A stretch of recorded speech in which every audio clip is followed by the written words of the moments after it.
Well, hello and welcome to the THC show.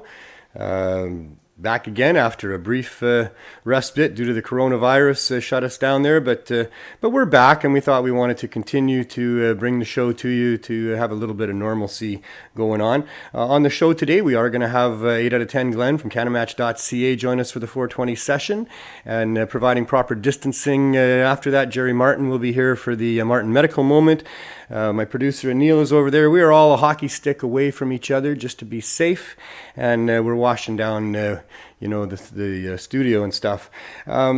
These are definitely unsettling times, unprecedented times. The entire world's economy has been shut down except for all of those essential services, and it's certainly time for us to have some cause for pause, if you will. We have had a lot to be thankful for, that we're now coming to realize we may not have some of those things again in the future as we come back to whatever the new normal will be. But we still do have a lot to be thankful for. The world has always been a complicated and fragile place with a lot of ups and downs. We live in a roller coaster world, each and every one of us, whether we're rich or poor or from whatever walk of life. Life is always like that, and life is always full of lots of pitfalls and things that can harm us, and we need to be able to figure out how to navigate all those things, and this is really no different than that, but they've stepped it up a little bit. Our world has become a little more complicated and fragile. For myself, I'm getting older now, and I've had to contemplate the end of life, and I've lost a number of friends, and as you get older, you lose more and more friends to old age and just things that happen. But I'm aware that I'm going to die one day, but for now I'm alive, and I choose to stay living. They say that a coward dies 1,000 deaths, but a brave man only once. And if this is... if under other circumstances, if there was a comet coming at us from out of the sun that we can't see and all of a sudden it's all over, or we get a little bit of warning because it's going to take a little while to get here, it's not traveling at the speed of light, and so we know we've got a week to live. I mean, how are you going to spend that week? Are we going to cry and scream and stomp our feet and, wish it wasn't true? Or are we going to think about the important things in life and that we've got a limited amount of time, and how can we spend that time in ways that make sense and are right for us? And I don't think being miserable about something that's impending, that we can't stop and is outside of our control, is any way to live, and it's not a choice that we should be making. And you need to know that your emotions, although a lot of them are driven by just who you are and how you feel about things, they are things that you can have some control over, and you can grab a hold of your attention span and you can put it onto something that is positive, and that's what I highly recommend that we do at this time, that we see this for the opportunities that are here for us as individuals to grow as human beings, to take the time to learn some things and study some things and organize some things and plan some things and create some things. And there's great opportunity for that. And also spending time with our loved ones, that we otherwise are in such a rushed world that we really don't get enough time for that. I know a lot of couples feel that they don't get enough time to spend with each other, and now perhaps they're getting too much time to spend with each other. But let's make the best of that, and let's figure out how to make that into positive things. So I did make a few other notes here on some things that I wanted to mention. I mean, you could not trust your government before this happened, and you still can't trust them. We do need to err on the side of caution and be smart about how we analyze the different information outlets and what they're telling us.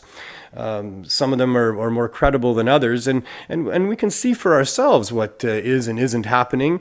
And what I am seeing happening, although I do believe on erring on the side of caution, is that there's a lot of overreaction and paranoia that is misplaced, and we're really in trouble of our reaction to this virus being worse than the virus itself.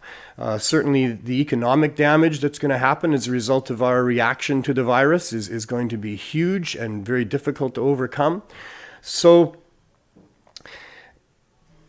we just need to be careful about what we allow our governments to do during these times, and not just let them do everything without question, because they are going to do what they've always done, which is take advantage of every opportunity to seize more power for themselves, exercise more control over people, and help their friends protect their private interests at the expense of the populace.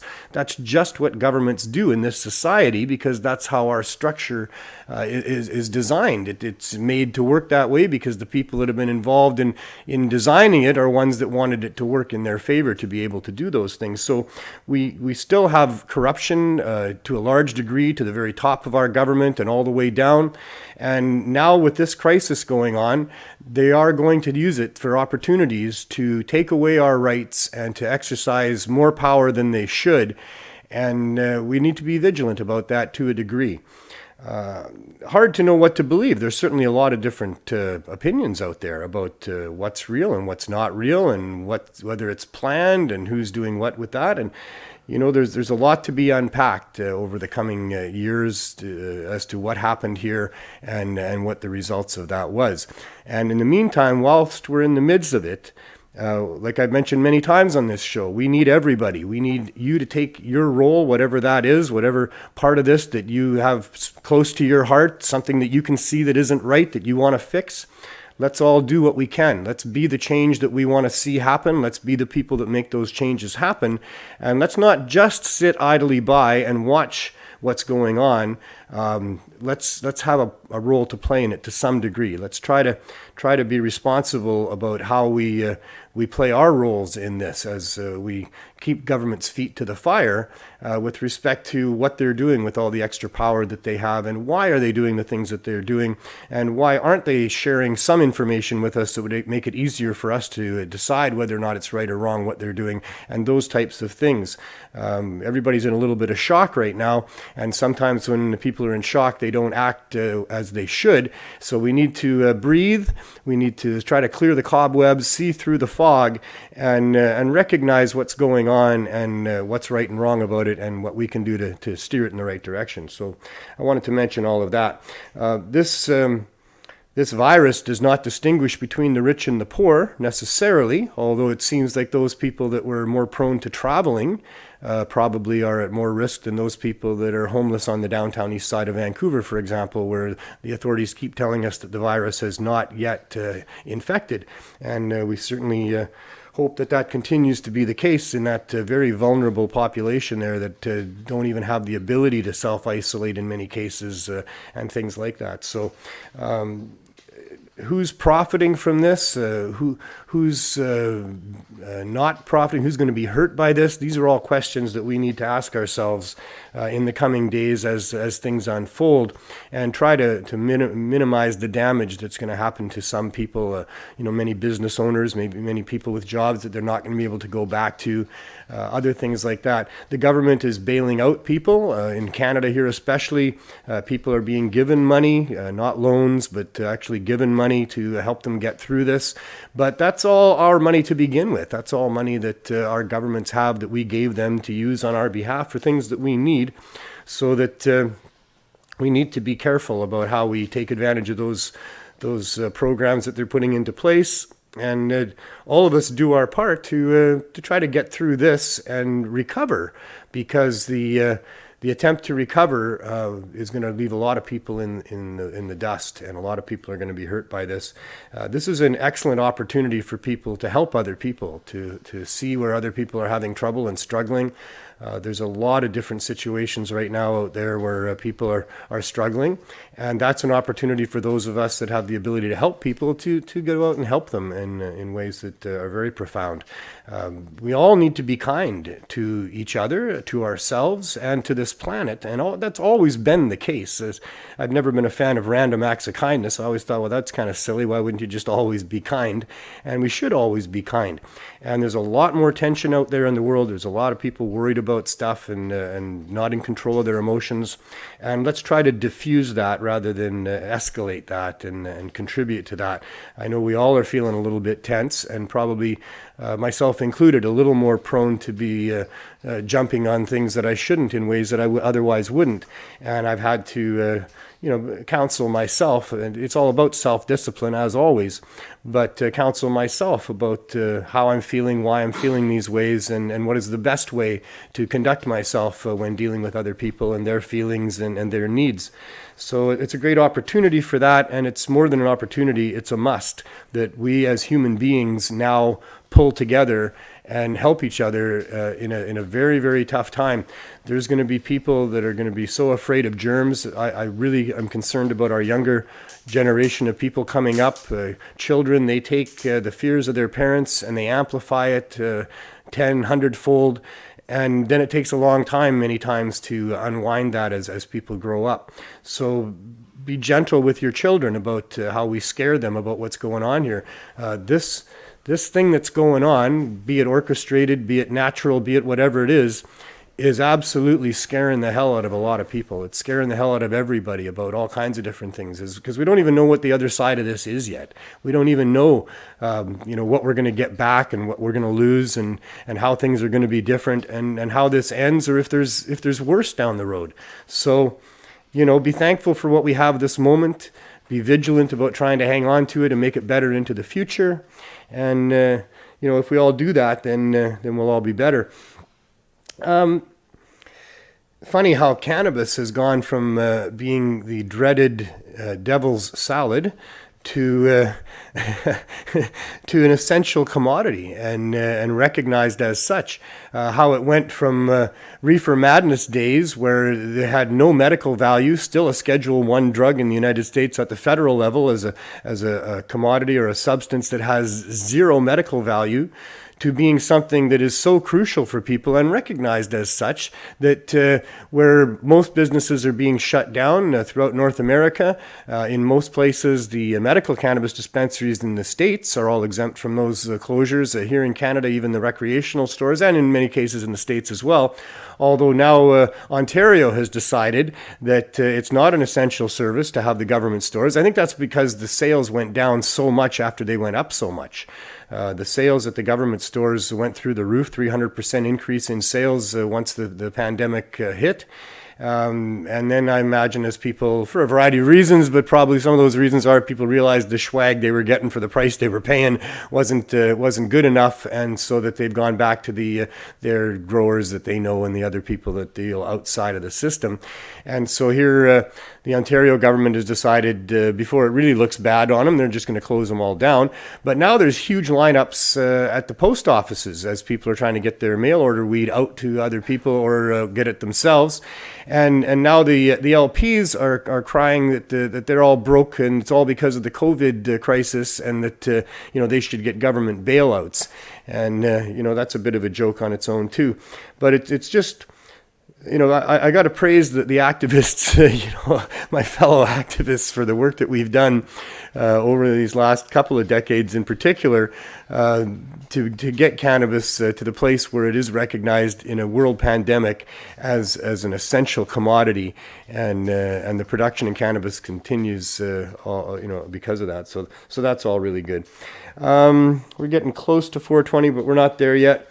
I will say that the evidence as I see it with respect to the different outbreaks that have happened in different countries around the world, where we see the outbreaks happening in care homes and other places, and where we don't see the outbreaks happening, where large groups have gathered and where people are not physically distancing themselves and things like that. I think there's more concern than there needs to be in those areas. There's some of those areas, but there's not enough concern in some other areas, because obviously this is very contagious, the way that it ripped through Italy and Spain and other places. It takes, I think, a little more close contact, but better be safe than sorry. So sure, let's stay away from each other. Until we're sure, let's maintain these protocols that are in place. Here in BC, we've done an excellent job of doing that. Shutting down everything from the border to hairdressing salons to the theaters to every place where anyone gathers. And we got on it pretty quick here in BC. And our lines are flat. Our curve is now a flat line. It's not even got a peak to it. We had 19 new cases today with 4 additional deaths. So the numbers are continuing to go down here in BC. But we can't stop what we've been doing, the measures that we've been doing to keep everybody safe here just yet, for sure. And we may never be able to stop some of them. But in the meantime, stay away from the common touch areas that other people are touching. I think we've all learned that. It's not just this virus, it's other things that can sit on door handles and things like that. So be careful about common touch areas. When you're out in public, we're all touching handrails and numerous other things, and you never know what people are touching that you're now touching. So just don't put your hands on your face. Just keep your fingers off your face, keep them out of your mouth and off your eyes, and then wash your hands as quick as you can. Always be aware now that you've been touching things that other people have touched. You could have things on your hands. You don't want those hands on your face, and you do want to get those hands washed as quick as you can. And then once you've washed your hands, especially if you're in your own house, if you haven't touched a lot of things in your house when you walked in before you washed them, then you're good to go and you can feel safe in your house. But keep your hands off your face and don't touch the common touch areas, and wash your hands as much as possible. If you have a fever and a dry cough, you could have, there we are, you're going to be saved by this again, basically. I'll just have time to quickly go through this. Those are the early signs of the virus. So definitely stay indoors, stay away from people if you have that going on. Wash your hands frequently to keep from touching your own surfaces inside your house if that's going on. Call 811 here in British Columbia. I think that's a Canada-wide number that you call, but certainly in British Columbia. And perhaps you need to get tested, and don't go out in public if you have that. Assume that you have it. Assume that you're a carrier that hasn't showed signs yet, and that you could be passing it on to people, and you don't want to be infecting people that will infect other people that could infect other people, and pretty soon we've got elderly and young people and people dying, and there we go. So always assume that you have something that could be caught by somebody else until we've got a handle on this, and don't be somebody to pass that on, and in that case you won't be getting it yourself, because you will be staying away from touching people and high touch areas as well. That's about it. That's about all I got to say about it. The bottom line is laughter is the best medicine. Probably why cannabis is also an essential commodity. Feeling good is antiviral. Do all the things that make you feel good. Keep your mind on positive things. Have as much fun as you can. Be kind to yourself and everybody else.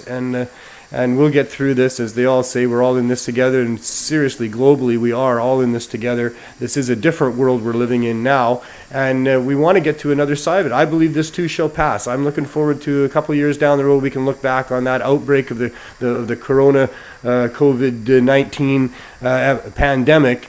And it's something in the past that we got past, and now we're back to somewhat normal life, but always aware that this can happen anytime. It is 420. If you got them, light them. If you're with somebody that's not your regular house person, don't share it with them.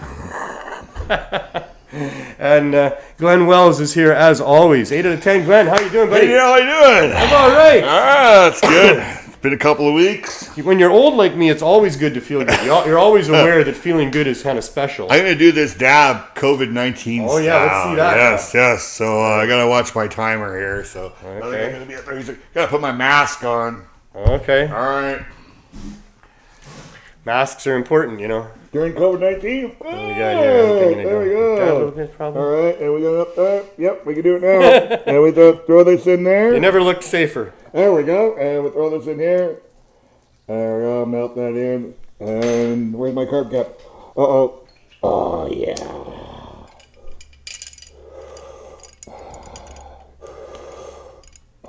It doesn't work as well as the one at home. But it is working. So, while Glenn's getting that working, I want to say happy 420 to everybody. Happy 420, everybody, yeah. Because it's not just 420 right now at the time of this day, but this day itself is one of 30 in a row 420s that hasn't happened for 1,000 years and won't happen again for another 1,000 years. Yeah, you're 420, eh? I love 420. I've been a fan of 420 for a long time. Here in Vancouver, 420 is marked by, going originally to the art gallery for many years and now to Sunset Beach and what has become this extremely huge mainstream event. Yeah, it's now shut down. And I haven't missed it for over 20 years, and now we're not doing it. We're just not doing it. It's going to be different. It's going to be different. So, just like I usually go to Toronto every May to see my mom bring my little girl. This year, we're not doing it. Are you doing things online, Glenn? Are you doing virtual stuff? I do some stuff with Kim Cooper from Cannabis Northern. I can't remember the whole thing with Kim Cooper. Anyways, yes, I do Northern one on Ontario Monday. Cannabis Club. Yeah. Because we're going to be doing a 420 online as well. Okay. You know, what else can you do? We got to do something. I can be here because I'm sure it's a you Monday. We'll be no Isabel. So There you go. I'm sure you wouldn't miss it. So what are we doing? Something like on Zoom? Yeah, something like on Zoom. We haven't worked out all the details yet. There might be a couple of different studios involved in what we're doing here.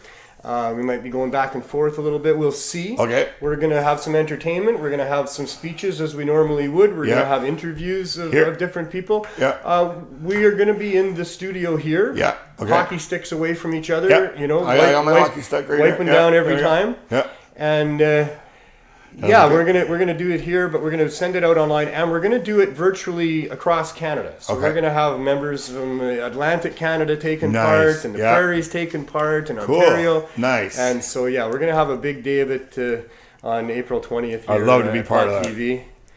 It's not. It'll be a different 420 for sure. Like you said, when we can look back in a couple of years and go, remember when we did that in the virtual 420? I hope that's the case. I'm hearing to do it again. I'm hearing there's still going to be a market down at 420. I'm hearing some people are going to still set up some booths down there. You know, I'm hearing that on the grapevine. They won't be allowed to do that.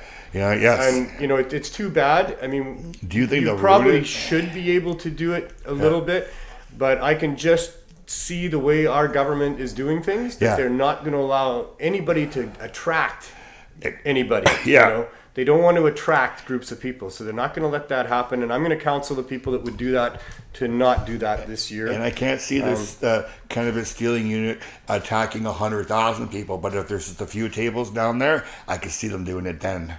Right? Yeah, no, because it's only a few people. And I know what those people at the tables, they're counting on the people that didn't know that 420 has been canceled, or just the diehards that are going to go down there to look for something to smoke still. So I thought of going down there, bringing a sound system, and just all by myself singing "Oh Cannabis" to the high rises that are there, right? Did you hear what they did today? But they've cut down all traffic out of Stanley Park. I know. All cars. Stupid. Well, you can still drive through it, but you can't drive around it. Oh, can't drive around and it. Yeah. I think that's not okay. No, especially when our curve is going down.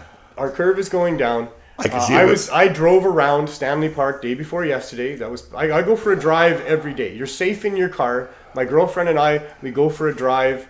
You know, we seldom get out. I mean, we go to one grocery store pretty much every time we go out. We don't touch anything. We get what we need. But I did drive around Stanley Park. It was a nice drive. There was not a lot of people there. There was hardly anybody parking there anywhere. There was some people on the seawall. I didn't see anything other than the odd couple that were closer together. But couples are allowed to be together. I went to a Walmart yesterday. I was in the Walmart, and the screener. Once you got inside, you had to wait in quite a lineup to get in. Once you got inside, there was a screener there. She was hassling the couple in front of me and telling them they had to be 6 feet apart. I spoke up. I said, no, they don't. They're a couple. You know, couples that live together don't have to be 6 feet apart. What are we trying to do to our society here? Holy shit. And now I'm going to parks. People should go to parks. They should be reasonable about how they do that, and that they shouldn't in get in other people's space, right? Stay 6 feet away from everybody else.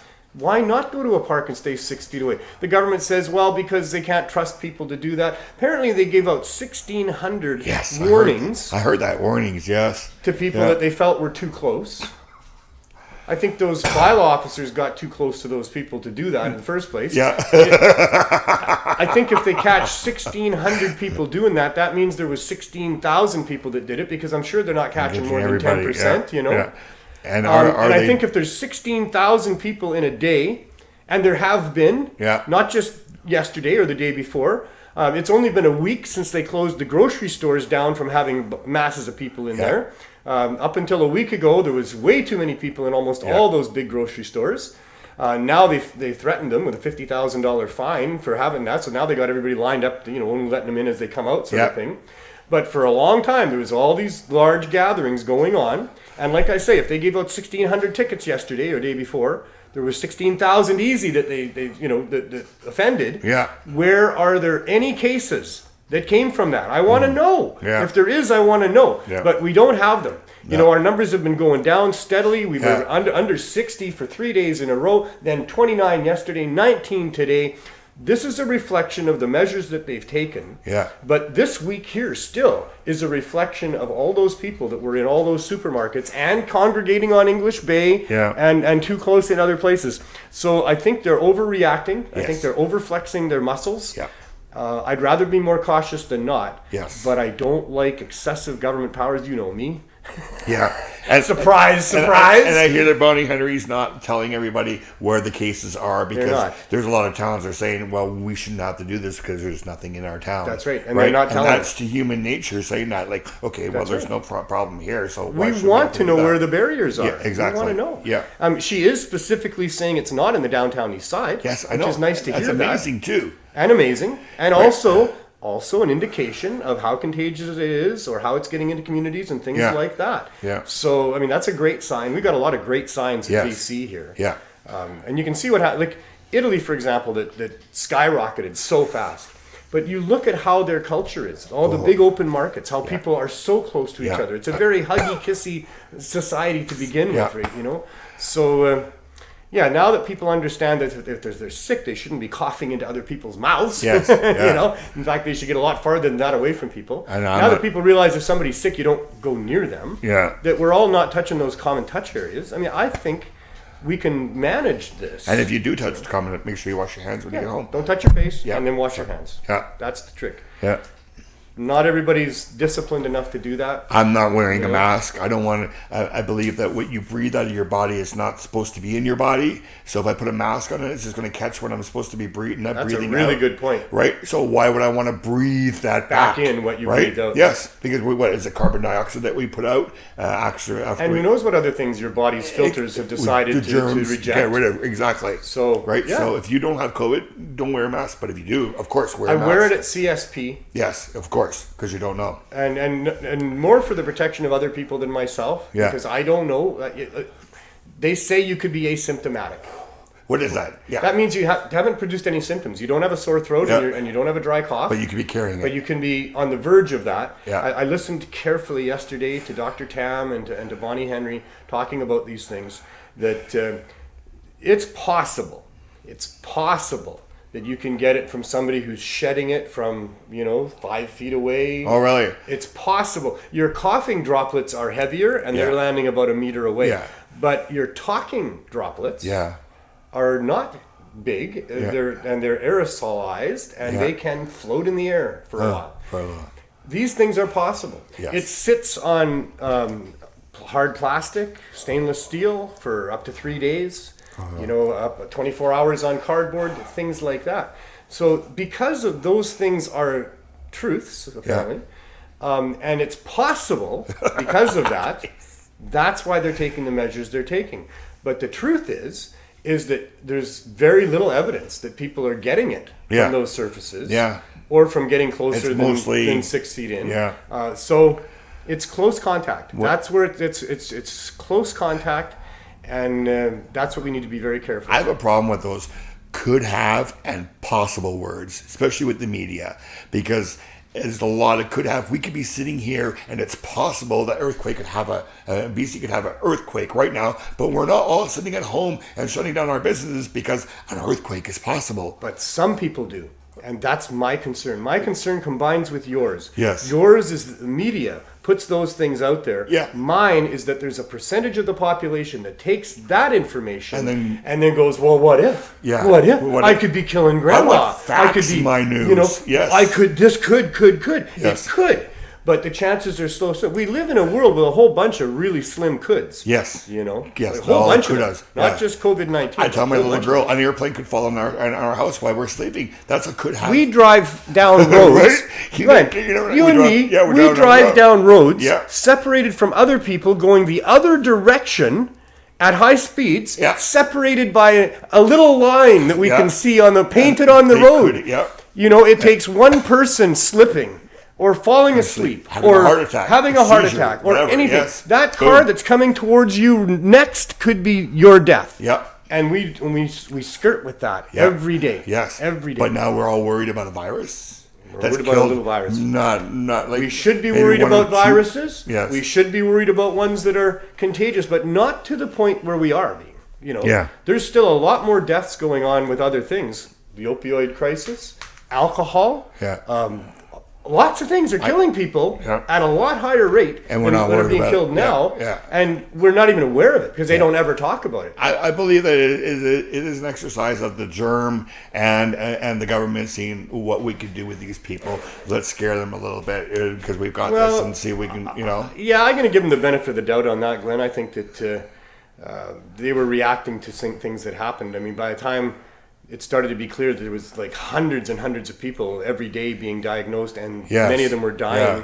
And then all of a sudden it's in this other country and that starts happening too. I get the like, let's close everything down. I was in favor of that. I am in favor of that, of what they did. I think what they did was good. Yeah, because it'd be but better I think than they did a little bit too much too long, and now they're like, why would they be shutting down like even the driving around Stanley Park? At this point, with our numbers down steadily and flattening, and people have been 3 weeks cooped up, feeling like prisoners, feeling like zoo animals. They need to get out and find, they need to get into nature. They need to get some sunlight. They need to see other people, wave and smile at other people. Why our government would now be continuing to put in measures they're acting as if this is continuing to escalate. And I've been watching them since the beginning, talking about thousands and thousands of deaths. We need all these hospital beds because we're going to be flooded with people. And I said right from the start, well, because of the measures they've taken, they shouldn't be flooded with people. That should be okay. And they haven't been. And now they're continuing to act as if they're going to be. Do they know something we don't know? Because I'd like them to tell me if they know some reason that they're not telling us about why we think all of a sudden now our numbers are going to go boom back up again. I don't get it. When you were saying that, I guess the government wants to be able to have people say you did too much instead of you didn't do enough. Of course. Right? Of course. So there's going to be a lot of people afterwards going to say you guys did too much. They're going to be praised. But it's a lot better than saying I'm going to sue your ass because you didn't do this. They deserve credit. Yes. And they're going to be praised. We've got our numbers down, and that's because of what they did. There's no question about that. If they hadn't have shut down the border and shut down all these other things, we would have a lot more cases. There'd be a lot more deaths. It's good they did what they did. And that's fine. But, there has to be that other side of it. You have to have somebody looking at the other side of it. Can we trust these people? What are they going to do with this power? Is what they did necessary? Are there groups that are profiting because of what they've done that has puts a sideways slant on things? Because that's a lot of cases, a lot of times what's going on. I can't see who's profiting by not allowing people into Stanley Park. There's a lot of people that aren't profiting. A lot of rich people aren't profiting from all this. City would be losing money shut down for parking fees and all that kind of stuff, so they're not definitely profiting there. I don't think it's about profiting that way. I think it's about profiting politically. That now they're a little bit drunk with their power. That they've got the curve down to a flat line. They know that they were responsible for doing that. Hey, let's do some more. That worked. Let's do some more. What's crossed my mind is that Trudeau is sort of like saving the country, sort of like his dad did a long time ago too, with the stuff. So maybe he will get another 4 years now because of this COVID-19 thing. Oh yeah, maybe. Whereas Trump might not. Who knows? No, Trump's out the door. Let's not even go there. I try not to ever mention him. Oh man, I should though, but anyway, I won't. That guy. Wow. There's people that love him and there's people that hate him. And that's the way the whole world is, right? People keep saying, there's going to be people that are against COVID-19 and there's going to be people that are for COVID-19. It's just the way there is. There's nothing we can do about it. We have on and off, rich and poor, sick and healthy. It's just the way Glenn, it is. you've gone overtime now. Yeah, I know. You want to do more overtime? Sure, I guess so because he's not here. Jerry's not here. He's not here yet. No. He told me he'd be here yesterday. And you know what? It can't be traffic. And Jerry's been doing good lately too. I mean, he's been feeling better. Yes, I know. He cleaned his whole place yesterday. Cleaned his place up I saw nice. that. Yes, so, I'm watching. Jerry. I always call him the day of the show to see if he's coming.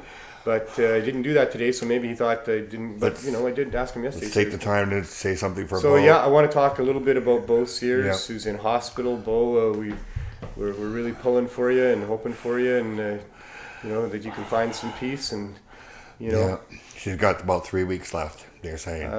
Very aggressive cancer. From my perspective, what I'd like to say is I've known Bo for quite a long time. Yes.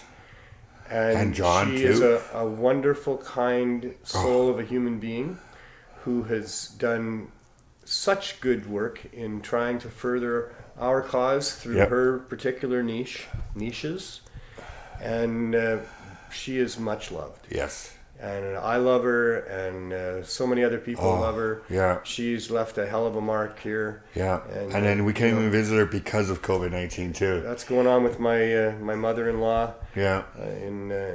So just we want Campbell some River there as positive well. energy and thoughts for her. Yeah. She's in Maple Ridge, I know, in a hospital. I'm talking to her daughter all the time, and she played my message for her, and it made Bo cry and stuff like that. So, and I've seen a lot of people crying for Bo today too. Yeah. So, you know, it is very sad. It's good that she's got some time to be able to feel that. Yeah. You know, and to understand that, because so many times we lose people and we wished we'd have been able to say something to them. We wished we'd have been able to express to them that they were a big part of our lives, and that we valued them in our life. Well, you know what I do every Tuesday? Bo, I'm glad I get the opportunity to say that to you. I hope you're watching the show, or that you will, and it streams live afterwards. I'll send it to Jada. Probably not much better to do than in the hospital and watch some good pot TV shows. Yeah.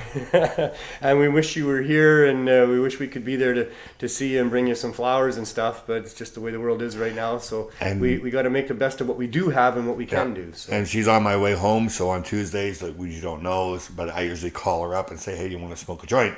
Right? But she hasn't been around lately because she's been sick, so I haven't been able to do that.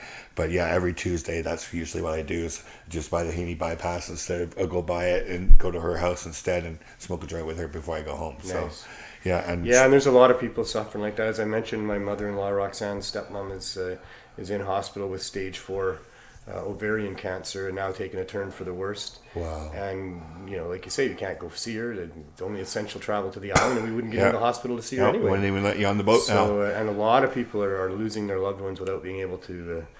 And it's sad. As sad as it is what it is. Yeah. And that's just life. And I know it's kind of callous to say that, but it's the reality of how we end up dealing with these things, is understanding that it just is what it is, and you just have to adjust to it, accept it, and make the best of it, and learn from it, and turn something positive out of all these things. I know that Doug and Michelle Sikora, the cannabis dogs, have now lost, I think, all 3 of their dogs. All 3? I think that's the third one that's now gone. And they're all, you know, I know Michelle and Doug, those are family members. Oh yeah, those dogs have been forever. Are family members for sure. Our pets don't live as long as we do. We go through a number of them in our lifetime, and that is what it is. Yeah. But it never makes it much easier as you go along. For me, I've lost a number of pets along the way. My best buddy, Murphy Brown, who went with me on so many of my protest rallies and things for so long. I had her for 11 years, and she was certainly a family member. But, you know, pretty quickly I was thinking about all the good times. Yeah. How lucky I was to have had her with me. Yeah. You know, and all of that kind of stuff. If you have had a companion like that for a number of years, well, you're very, very fortunate. Yes, and they've had them a long time. It's like finding love. Those dogs. And it really is. I thought for Murphy, once she was 10 years old, that everything else was bonus time after that. After that, she lived to be 16 years old. Wow, eh? So 6 years of, and for me too, I figure 50 years for a human being. So I'm into my own bonus time about 13 years here. And yeah, you know, it's good to be thankful for what you have and thankful for what you've had. Yeah. And count your blessings on a regular basis. And not this Sunday, but the Sunday before, they did a live on the Northern Ontario Kim Cooper page, and they were singing, and the dogs joined in live. Wow. So I'm going to suggest to them that they save that video, because that's the last time that Lily was with them and really enjoying the moment, and it was live on Facebook. And Kim's probably watching the show. They were howling away, right? Nice. So yeah, I think that would be a really good memory for them, right? Because the memories are what you have, and you never lose them. Fun. They were laughing, and you could hear Lily in the background. Nice. It really was really good. It was really good. So that's awesome. Yeah, I would suggest that they probably there's a time for mourning, and then there's a time for celebrating the life and recognizing, you know, how valuable that was to. Well, we all know a day we're born is a day closer to death, right? We're all dying. That's the way it is. Yeah. Every day could be your last day. You never know. You could be, I went possibly. I took my son to see Silken Laumann. You know, I've heard of that name. Silver medalist who broke her leg so badly and then came back to win a silver medal. Yeah. I don't think it's her quote, but she quoted it when we went to see her, I think at the Orpheum. She was there speaking. And she said, life is a struggle to balance two very opposite ideas. Yes. On the one hand, this could be your last day. Yeah. Tell the people you love that you love them. Yep. Breathe in that air and suck it all up and enjoy it, because, Yep. you know, You what never else are you know. going to do on your last day? And the other opposite idea is, well, maybe you're going to live for a long time.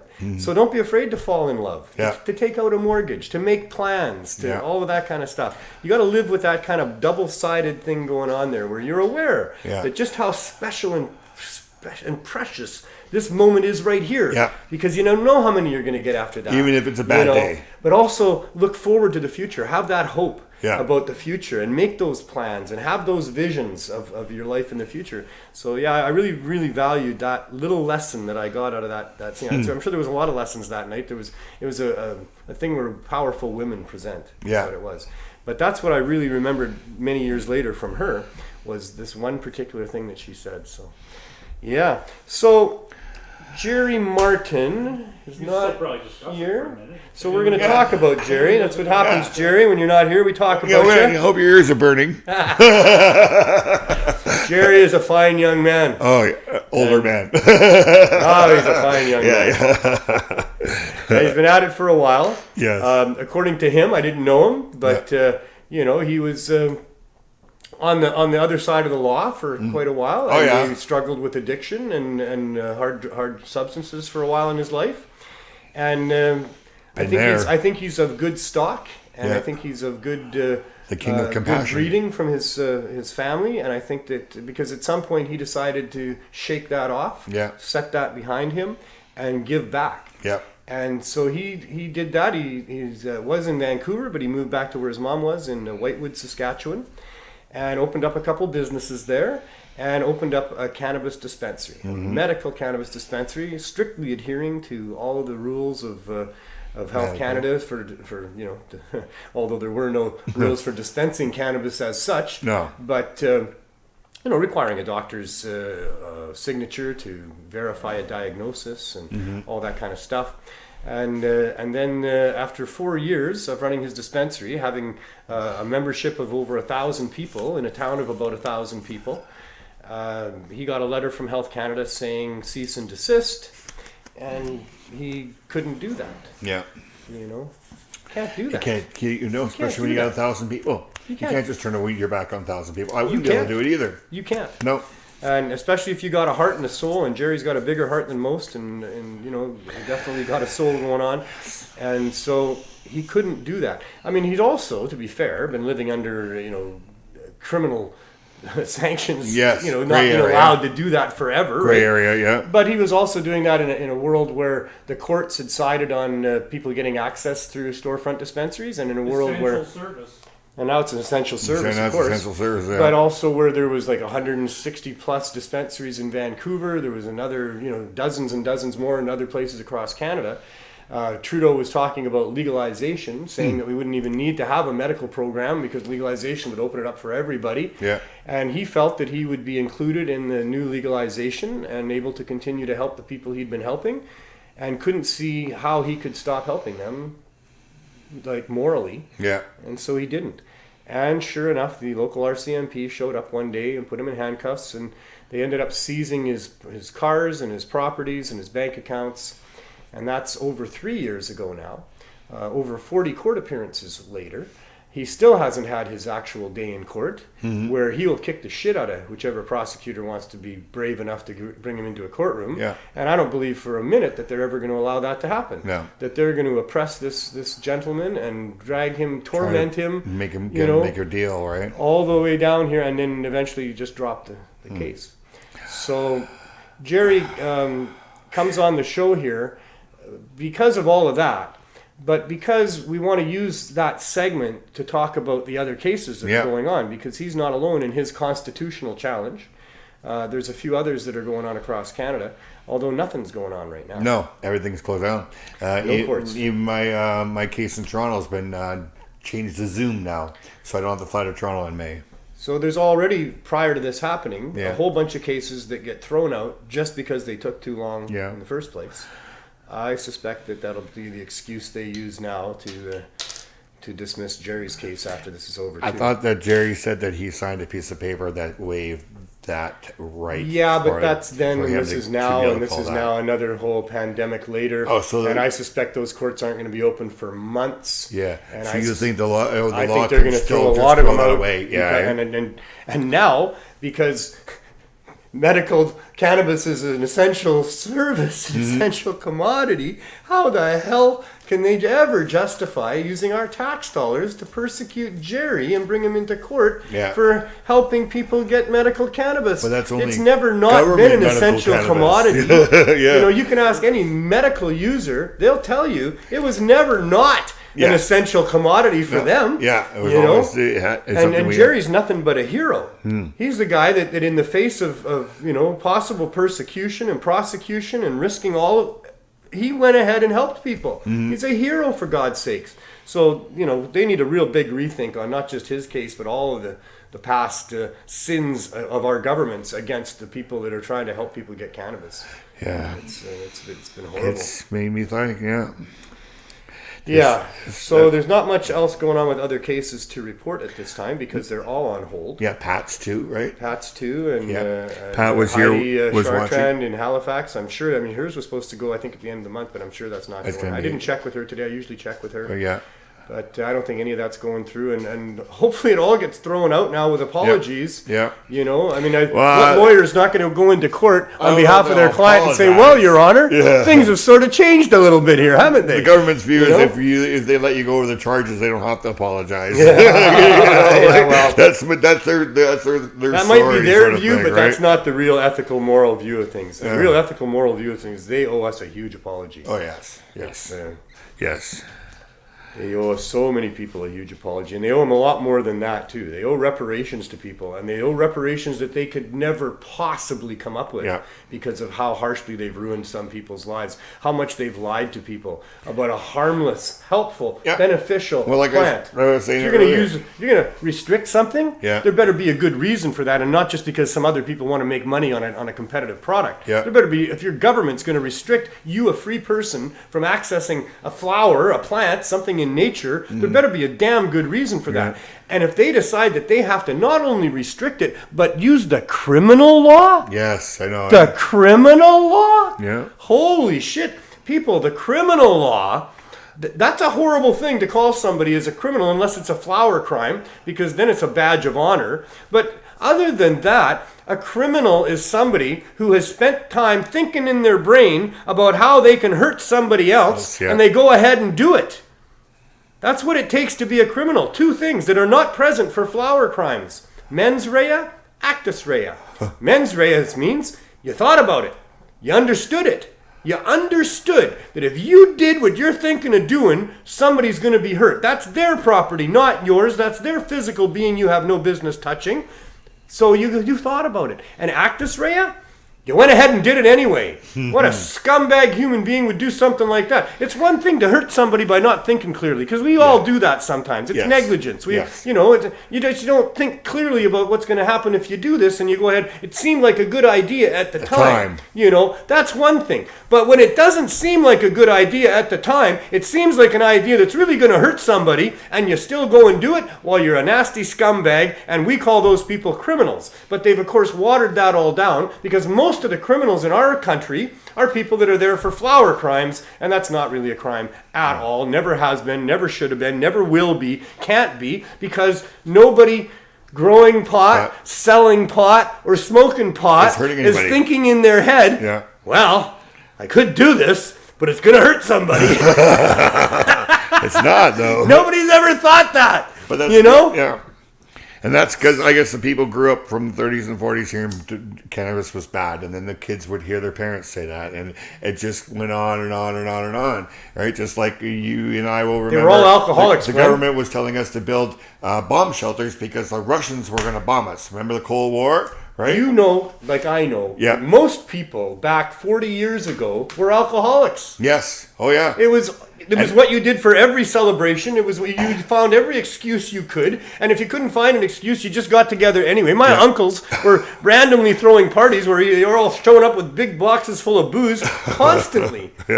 And they would sit at those parties and look down their noses at anybody who would smoke pot. Those dirty fucking hippies.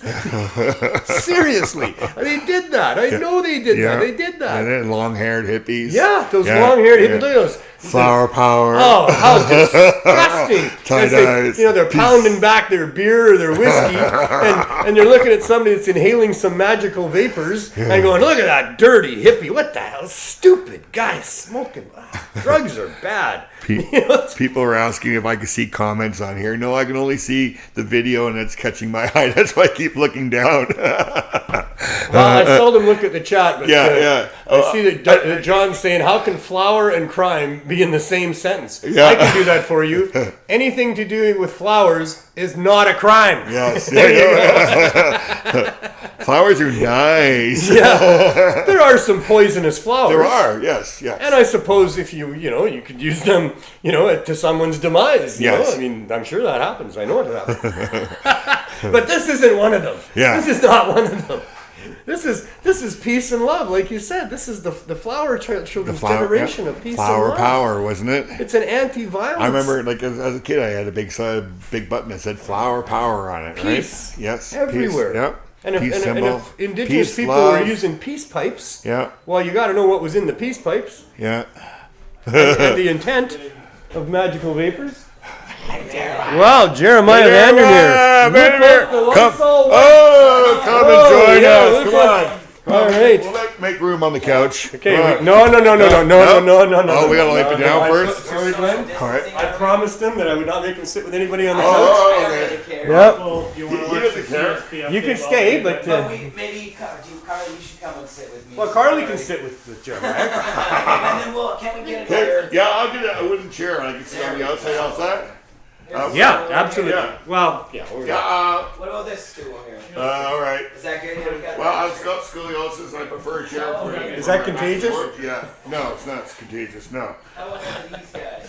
I'm going to sit back down here. Hi, everybody. That'd be great. There we go. Thank you very much. So you guys can have the spots nice or warm already for you. A little less than formal moment on the THC show. Oh, yeah, we'll do this. Yeah, the elbow bump. There you go. Carly. I'm not doing the elbow bump because they Yep. tell you to cough into your elbow. Yeah. And to me, it just doesn't add up. And virtual. Hey, Carly. You know? Virtual. Give me an elbow bump. There you go. There you go. Yeah, there you go. I'll hug you. I've just been in, Exactly. Yes. but not actually blowing. Yeah, not actually blowing problem. Yes. We can even Yeah. do high five. High fives. Yeah. Those ones are There we I'll go. shake your hand. Yeah. Crazy iPod world. TV. I don't like it Yeah. at all. It So is. Jeremiah Vandermeer, we have. I should have mentioned off the top that Jeremiah was going to visit us And on the Carly show. Marley. And And Carly Carly. Marley. Yeah. All right. What's feel new? honored. I don't think I've been on this show yet. Or wait, maybe I have. Yes, been on you once. have. Just once. Both of you have. I forgot. Yeah. Really? Things are crazy. I didn't out leave an there. impression on you for that whole hour of grilling you about your past and everything.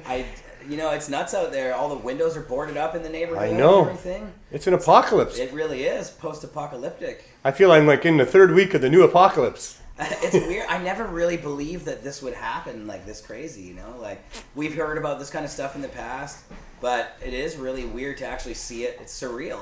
It is. It's like out of a damn movie. I never expected this. No. I mean, I have seen the reports that there's possibilities of these types of things, and SARS kind of maybe came a little bit close, but Yeah. no, I never fathomed that we would have 420 shut down by kidding. this, like by an invisible murderer. Well, shut us 420 is down. still going on. Well, of course, The 420 will always still be 420 420. happening. I'm referring to that machine that we've created that arrives for the last few years at Sunset Beach and for the years before that at the Art Gallery, and kicked the shit out of Prohibition every time we did it. Yeah. That is what. It's been pretty amazing. And last year has was been. just absolutely phenomenal. It was. Like, that was the biggest one ever. And it was Every so year fun. was the biggest one. It's true. Every year Yeah. has been the biggest one. Every year felt like That's why. this should do it. Now they gotta stop the bullshit. And I'm sad. Like, it's crazy that we're almost at 420 and we're not organizing a big event. We're trying to figure out how to do it online and stay enthusiastic about it, Yeah. and keep people involved and The try online, to continue I to think it'll be educate. fun. It should be fun. It's a different way to do it, but everybody should be able to tune in from home, and we'll have all of our friends actually taking part in the broadcast and stuff, so it should be pretty awesome. That part of it, I think, will be okay because stoners are good that way, and we are a tight community, and we love each other, and there's a lot of good vibes that we can share with each other, and that all is. For me, what the big loss is the media attention on what we're doing at 420 and what we're there for. Well, that's true. And that I'm not sure how to recreate, or if we're going to get anybody calling us and saying, hey, it's April 20th. What do you think about legalization? You know? Yeah, probably not. Probably not. I mean, the news stories, it seems like that's not interesting to people right now because I guess everybody has their mind on other things. Nobody cares about any news other than what's going on with COVID. Yeah. If you hear about any other news, it's the way that COVID is affecting this, that, and the other. Like, it gets hard to even watch the news because it ends up just being, and here's the new death tally, and here's the new death tally, and they just update that every hour. Glenn mentioned earlier about the increase in domestic violence that's happened because of all these people being... The phone calls to domestic violence have gone up 300%. I heard break-ins are up by like some huge amount of businesses and everything, and there is a weird sort of feeling out on the streets when you do go out there. Well, and all the bars that were boarded up said we have no cash, no liquor, nothing of any value on the premises, and they actually have all boarded up with big wooden plywood. It actually is like one of these dystopian future movies or something. You know, we're all living in a future horror movie.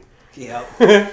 Present. Yeah. Wow. Present. Yeah. Present horror movie. Yeah, present horror movie. I don't know how long it's going to go on like this either. Or how it ends. Yeah. Like what's on the other side of this tunnel. I can't really see that. We've already seen some of the numbers start going down here in places where they have been forcing like the quarantine a lot. Like in Ontario, the numbers were going up really high. Like they were seeing in New York. They really went hard with the quarantining, and now their numbers are starting to decline. They're at 377 today. Yeah, 48 hours there hasn't been new cases in the Lower Mainland, so that's good news too. Yep. So there BC's doing okay. But did they say that? Did they say that? None of these new cases are in the Lower Mainland? I saw that there was the Fraser Health. I didn't read the full article yet, but I saw a headline about how it had been no new cases in 48 hours in the mainland. No, I did not see the headline. I just caught, because I was prepping for the show. Yeah. We did tune into Bonnie Henry at 3:00, and Yeah. she said there was 19 new cases, and that's way down. It was That's 29. the whole province, 29 right? yesterday, 53, 59 before that, 53 before that, 53 the day before that, and then it was up quite a bit higher. So we're definitely coming way down. And it's because we're taking these precautions. For so sure. as long as we keep doing this. But, I mean, realistically, it isn't going to be until that there's... We can't keep doing this, though. No, because... We can't keep the restaurants closed forever. We can't keep all these businesses... Not forever, but we're going to have to do it until there's... Probably till Cannabis Day. When the news is reporting lower numbers in Lorna, people are going to say, okay, it's lower numbers. We want to go out now. Mm-hmm. You're not going to be able to keep them seared inside. If the numbers started going back up, then yes. But guys, it's not going to be until we see a vaccine for it, which is probably going to be about 8 that's another topic we haven't touched on. I know whether or not you want to agree with mandatory vaccines, all that kind of thing. I don't even, that's a whole other, thing to deal with. But at the same time, if this was polio spreading like this, and there's a vaccine available that will stop it right away, it might. I don't like to be a conspiracy theorist. I'm more of a coincidence guy. I don't like coincidences. They're usually not. But I have watched a push for vaccines over the last decade that has blown my mind. It's really given me cause for concern. I get it, and it is kind of concerning and everything. But they want to stick needles in people's arms. At the same time, if they only sway that we can reopen restaurants and leave our houses safely again, without just to play devil's advocate here against me or against her? Who's the devil? Against Neil. Against me, 'cause I am the devil on this one.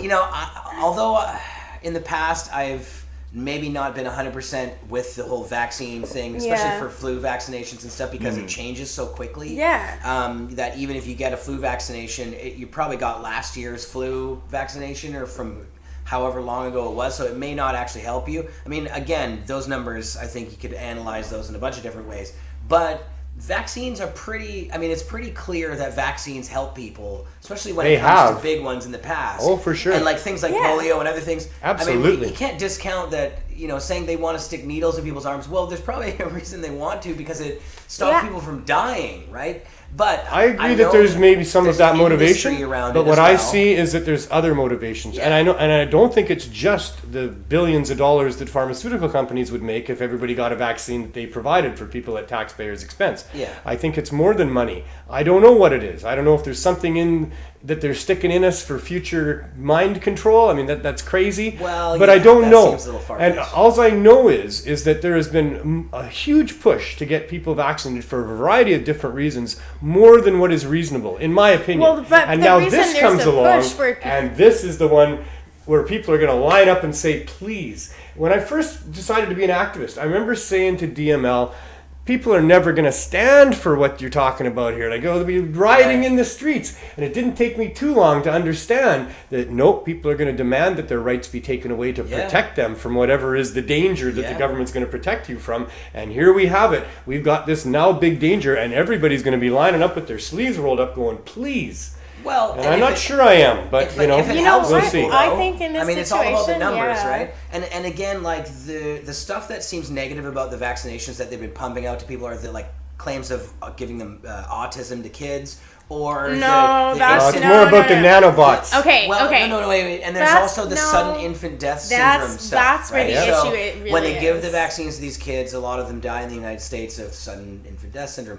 But I mean, I'm afraid of the nanobots. The nanobots, I'm not. That's what I'm afraid of. See, well, there is statistical evidence of some sort of relation of the SIDS. I would love to see if you find me an article with any source of information whatsoever regarding nanobots or some sort of I can't cite the information. Maybe we should research this, but apparently there was nanobots put into cereals and other things back in the late 60s. What? And they never really did say why they were doing that, but there was something. The source? That's what I can't give you the source.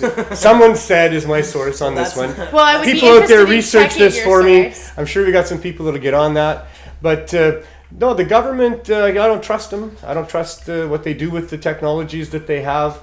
And so I don't know. But I'm not going to be a person that says don't go get the vaccine because, obviously there's a good argument for it. I'm not a doctor or a scientist, so it's hard to really say. That's right. Don't take my advice, people. You have to just listen. And I'm not saying listen blindly. You listen to everybody. That's right. And then make your own decisions. Exactly. Right? 100%. Yeah, but make sure you're listening to people who actually have some information, not just crackpot fucking... Because I'm seeing a lot of crazy stuff out there. Like... when it comes to this COVID stuff, like it is. If it's on YouTube and it's got no sources, it's probably not something you should trust too much. And like this whole 5G what's that, Neil? thing? If it's on YouTube and it doesn't have any sources, you should listen to it. Yeah, says the man on YouTube who couldn't tell us who his recent Nanobot sources. Neil. I've had to explain to so many people that those kind of videos, those people are just making those videos so they get the views and the follows, so they can get money from YouTube. And if people start believing it, they're going to share it around. And these guys are going to make money because they made some fake video. Well, Alex Jones has a drink that you can drink that just gets rid of COVID just like that. We should. And it also I was really disappointed. I was really disappointed to hear on the news because I've seen some pretty respectable reports saying that hot liquids, especially if it has lemon in it, and also in Israel they're using baking soda. And then that's supposed to be good, but they did a thing on the news where they said, okay, we've talked to the experts, and here these things are false, false, and a whole bunch of others were not proven. Yeah. And the hot liquids was in the false thing. Well, you know what? If you've got a sore throat and a cough, hot liquids. Yeah, hot tea with lemon is a good idea. And it's good to hydrate yourself, but there's no cure. Well, they said it washes it down into your stomach, is what they were saying. That it sits in your throat for a little while, and then as it's working its way down into your lungs, you can dislodge it with hot liquids and wash it into your stomach, and your stomach's acid's killed. That's what they said. I thought it was fairly credible.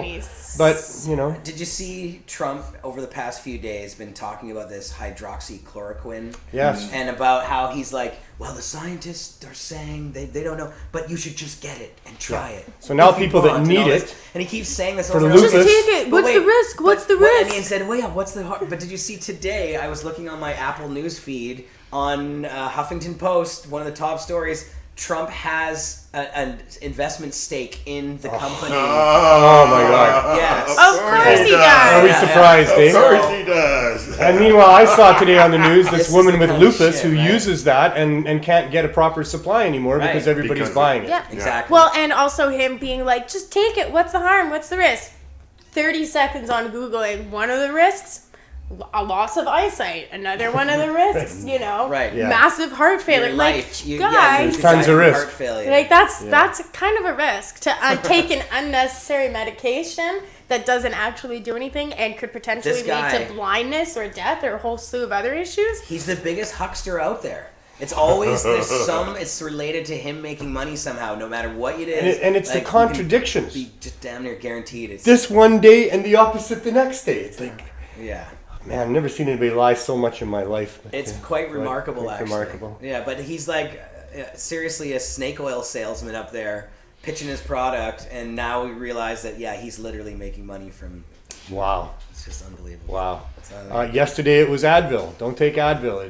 It'll kill you if you've got the virus. Yeah. So. It'll kill. Yeah, it's bad for me anyways. I'm allergic to that shit. I wonder what the Corona beer people are thinking.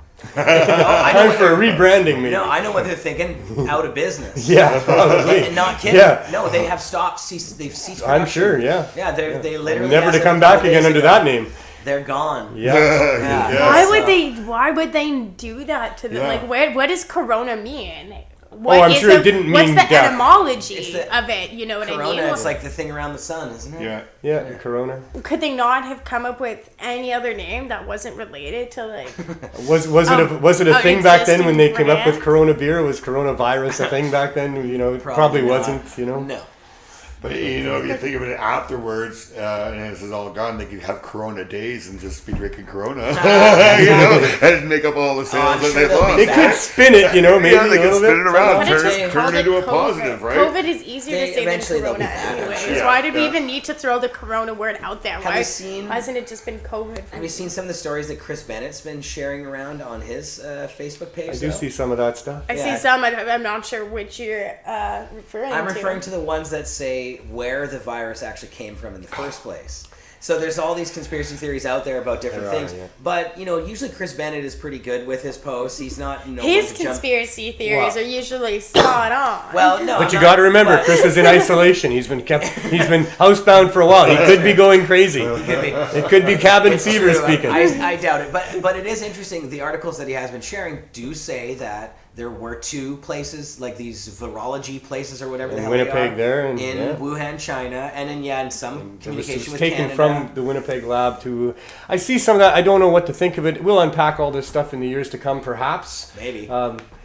It's not as relevant to me as what to do about what is, as far as, how it got here at this point. No, but it makes you wonder, and in those articles, these are mainstream news articles, there's been some talk about how SARS was actually created as well in a lab, and that's how that outbreak happened. They're just talking about it like it's normal everyday knowledge, but I thought didn't SARS realize... was the guy in China that that cooked a dinner that had snake, chicken, and bats. This was in the Daily Mail that I just read it on Chris Bennett's. Daily Mail might not be that reliable, I'm not sure, but I did see a really good thing. It was on, I think, a Netflix documentary on pandemics and things, and it went into that about where each one it was really, really good because it showed a graph that had how contagious it is and then how deadly it is, and where all the H1N1, the SARS, and all these other ones, where they fit on that graph.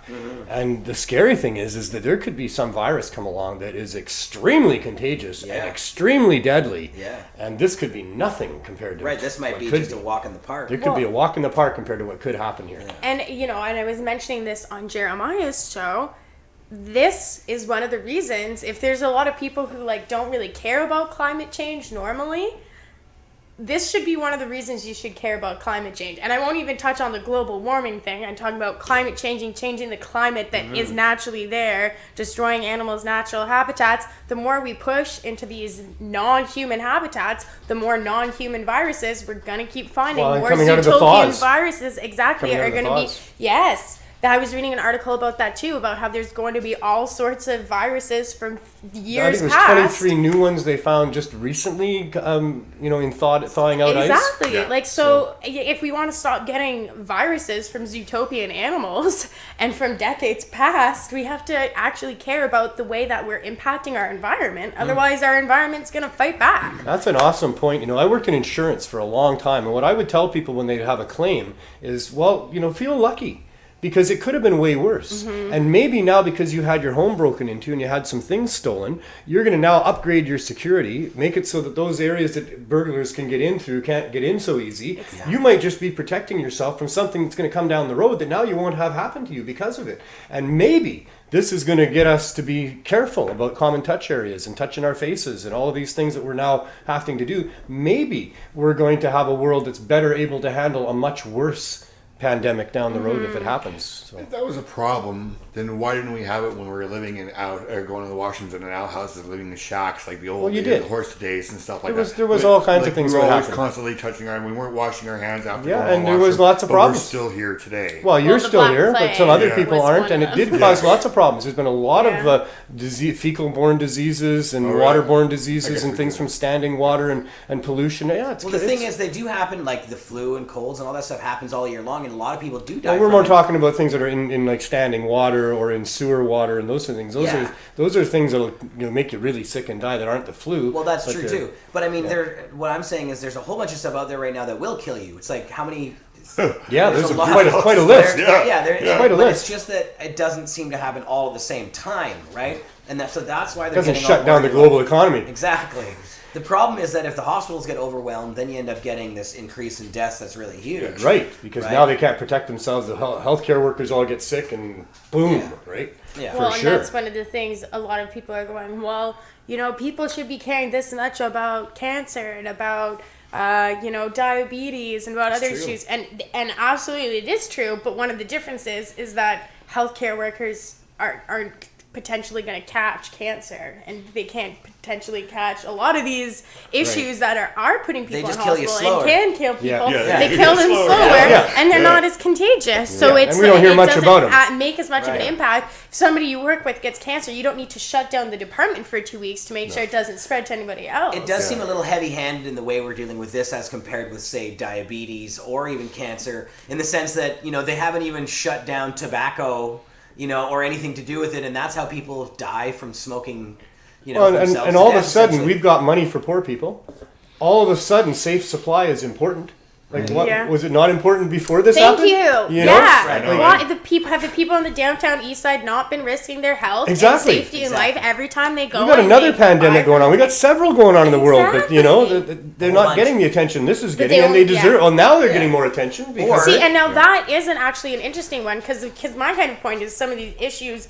They don't spread in the same way, and those certain things like cigarettes, people are addicted to them for a long time, and it's been a part of the society. When it comes to situations like getting safe supply, that should be an obvious thing. It is a pandemic, and one dealer with fentanyl in their supply, that spreads the same way a virus would. The biggest killer in the US? Very quickly. Yeah, exactly. But again, if we're paying attention to things that kill people, the biggest killer in the United States is poverty. That's what kills people because you can't afford to go and get your health care. Yeah, I was saying that the other day, that the economic hit is going to kill a lot of people too. This is not healthy for people, to be poor, and it's going to kill a lot of people that way too. Well, hopefully the U.S. and, Canada and other places will wake up and start giving people either a living wage or some, like in the U.S., it's crazy. They're talking about helping people get tested for COVID and stuff. But what happens after you get tested? You find out you have it. Then you got to pay. They're saying that, people are going to have to pay $75,000 in bill to the doctor just for being treated for COVID. Like, how the hell can anybody afford that? People are just going to die. They're just going to die. So, it's totally... And now they've got the safe supply bill, and they're going to be allowing these people to have whatever is their drug of choice through their doctors. But cannabis isn't included in that. Yeah. And, we've proven with the CSP that cannabis is the safe supply. That is the real safe supply that people can use to not even have to deal with these other drugs, and yet it's not even in their new Well, bill did you here. see Ontario flipping its position? We were on my show on Friday talking about how, it's great, Ontario has made cannabis an essential service. The stores you can go, and they're all going to remain open. And then just during that show... They flipped. Yeah. And Which, the sales went up 300% of in course. those government stores to begin with, and then they were coming way down. And I think they could see that, and But it's another scam because you can still order it online from the Ontario cannabis stores. And the post offices are lined up today with people trying to get it and ship it. But really, here's the thing: everyone ended up swarming to all of the stores, which are already usually busy and already usually have a lineup anyways. How is that going to help the stop of a pandemic? Yeah. Closing any services, whether they're considered essential in like the government's eyes or not, if it's a service that people are going to want and need while they're stuck at home in quarantine, you have to be able to provide it to people. Otherwise, they're going to panic, they're going to hoard, they're going to stock up. They'll go to the underground market. Yeah, and it's going to end up creating like looting and all sorts of. That's how people are going to become desperate. There's a huge new group of underground things available now for people, Yeah. For me, it makes me, I'm sad because I know a lot of the people who do go to the legal shops are doing it because they've been scared to go to the black market, or they don't know who to go to in the black market, and then those people find out their stores are closing and they don't know that there's better weed out there, and then they're all rushing in, and a lot of these people are in vulnerable communities. So one of the things that you can do out there to help people in this time of crisis is help hook them up with good dealers. Mm-hmm. Yeah, there you go. Yeah. There you go. Yep, that's the best way to help people get their weed. People are going to need to get their weed. I know there's people worried about it. I've had people that are involved with our society. They're saying to me, are you going to be able to help us get weed, as things continue? And Cindy Howell's doing that in the East. She's delivering care packs to a bunch of people. There's a lot of good people doing that. So let's share seeds and get people growing. This is the right time of year to start growing. That's what I was and not just growing weed, but let's grow all kinds of different fruits and vegetables and things for ourselves. Hell yeah. Yeah, it's a really good time for that. I've been sharing a lot of that information too. Things that grow easy, things that grow in shade, things that will grow fast. All that stuff. Let's go back to the ground. Let's go back to the earth. I also love how the earth is cleansing itself through all of this. I mean, you can see the bottom of lakes that you couldn't see before. The skies are clear. You can see mountains where you couldn't see them before. Have you seen the pictures of Los Angeles? Crazy, eh? Yeah, wow. It was yellow before, and now it's crystal clear. I know. In such a short amount of time. Let's not go back to yellow skies. Yeah. Let's not. Somehow, let's not. Maybe this is the earth just like taking a break. It's like, we need to do something about these humans, put out some of these viruses. They got coyotes wandering the streets in San Francisco. I saw there's geese here wandering the streets, wondering where all the cars are. There's moose in Ottawa. I was raiding some moose were wandering around an abandoned parking lot that was empty. So there you go. You never know. Well, we should take over the parks, get ourselves tents, set them up hockey sticks apart from each other. Invite the animals all back and live like we used to live. I saw the news in Michigan where there used to be a bunch of cars. The lady was driving down the street. There was a whole herd of deer running down the street now, and it made it on the news there. So that's hilarious. Yeah, a whole bunch because it's quieter. I guess they're used to the noise coming from the city. Now it's quieter, so they come onto the side streets. We should probably have this camera turned so we can see you too. Maybe smoke that. There we go. There you guys are there. And so I'm wearing green for Logan Boulet Day too, right? It's Organ Donator Day. Oh, cool. That's why we're wearing green today. Oh, just the green. Humboldt, yeah. I was going to say he didn't wear that particular shirt. No, this is the only thing that I own that's green. Darn it, because I saw that you said that, and I was going to wear my green 420. Green, I'm wearing 420 shirt because it's 420 all month, Yeah, there you go. So going to wear 420. I'm get used to it, organ folks. Donor, so I believe it's essential. So, what about 420? Have you got things planned, like things set up? Are we going to have any entertainment, or what kind of things are we going to have going on? Oh, it's going to be very entertaining. Well, it's always entertaining. Very entertaining, Neil. There's entertaining, and then there's entertainment. You'll be very, very entertained. You'll be entertained by the entertainment. We're developing it now. Marijuana Man is hosting the 420 at-home live event, so it should be fun. It's 420 Vancouver live in people's homes. So you'll be on your screen at your home. I'll be on my screen at my home. I'll light a joint. I'll pass it out of my screen, and you'll. I've seen those videos. They've been playing hockey and they've been playing baseball. Oh, yeah. Yeah. They've already done some virtual. Of those. Yes. Yeah, exactly. Yeah, it's pretty good. Yeah. Somebody's going to catch it, though. They're going to say, yeah, but the joint that he's now smoking is rolled with a different paper than what Neil was using. It can't be real. It's like Hollywood Squares. Yeah. Hollywood Squares. Squares. Just look up. Like, a lot of people don't know what that is. Carly, do you know Hollywood Squares? Yeah. Okay. Yeah. I thought it was just us old people. No. That's weird too, eh? Is seeing the talk show hosts at home. Yeah. You know, Jimmy Fallon. His place sucks, doesn't it? I mean, he's got crappy finishes on the walls. Are you serious? No. I'm going to state here you're incorrect. He's got a really beautiful traditional style going on. I love his place. Right. He's got luxury finishes. Those are like, it's a high end. Did you see it yesterday? He had the dice on the back of the little nook that he had there, and he just had like bamboo things or something. I didn't see it wasn't bamboo. I love it. I liked all the. And he was in his workshop or something, another time before that. It was kind of tacky looking in there. I thought, a guy like that has a workshop like that. Stephen Colbert did it in his bathtub. Did he? That one was fun. Some are excelling at home by themselves. Some are crashing and burning, not in the studio. I think like Colbert. Seth Meyers is funny with his little doors behind him. The door thing is the only thing that's funny. He's been a flop in my eyes. Funny. He is funny. Trevor Noah too. Trevor's been good. Seth Meyers been a little bit late. Somebody suggested that maybe you could get a hold of Cypress Hill and maybe they could do a video thing because a lot of the big bands are doing home shows and maybe because they're just sitting at home doing nothing right now anyways. We definitely they're going to raise money though somehow apparently. That's what I heard today. That free concerts, but they're going to use them to raise money. So I'm not sure how that's going to work, but and they'll give it to charity or something. So that's good. I don't know how you do that either. I guess you just get people to donate, right? Based on you watch the show and give a donation to the charity. Maybe. Or you do that Corey Feldman thing where they had to pay and then they send you the link. Yeah. And then you go to the link and then that way they can get the money for the charity. You can pay. Or maybe they'd have advertising or something, in the bottom corner or something. I don't know. Mm-hmm. Yeah. And how about toilet paper? You guys found any toilet paper? I found toilet paper yesterday. Yeah, I found toilet paper. I see it in all the stores these days. Do you? Yeah. Oh yeah. I don't. No, it depends on what time of day you go. If you go right after they stocked up, you'll be like, "What is everyone talking about? It's great." And then 10 minutes later, people find out it's in that store. Yeah, I'm told within an hour, usually it's gone for whatever store exactly. Stocks it literally depends on how recently I have disability and you have great hair, so we can shop an hour early before everybody else. I could get up at 7 o'clock in the morning and go and do that. Yeah. If you don't get up till 2 p.m., Neil, you probably won't get any toilet paper. I'm usually up by 10:30. 10:30. That's my go-to time in the morning. Wow. Which feels really good because most of my life I was up at about 5:30 in the morning, getting ready to go to work and stuff. That's early. So it's been nice to not have to get up so early, but I'm missing out on toilet paper. I don't need toilet paper, right? Because not that I don't need it at all. My shit don't stink. But, no, I don't need it because I could see the reports. I don't want to know why. I could see the reports of other places where it was selling out.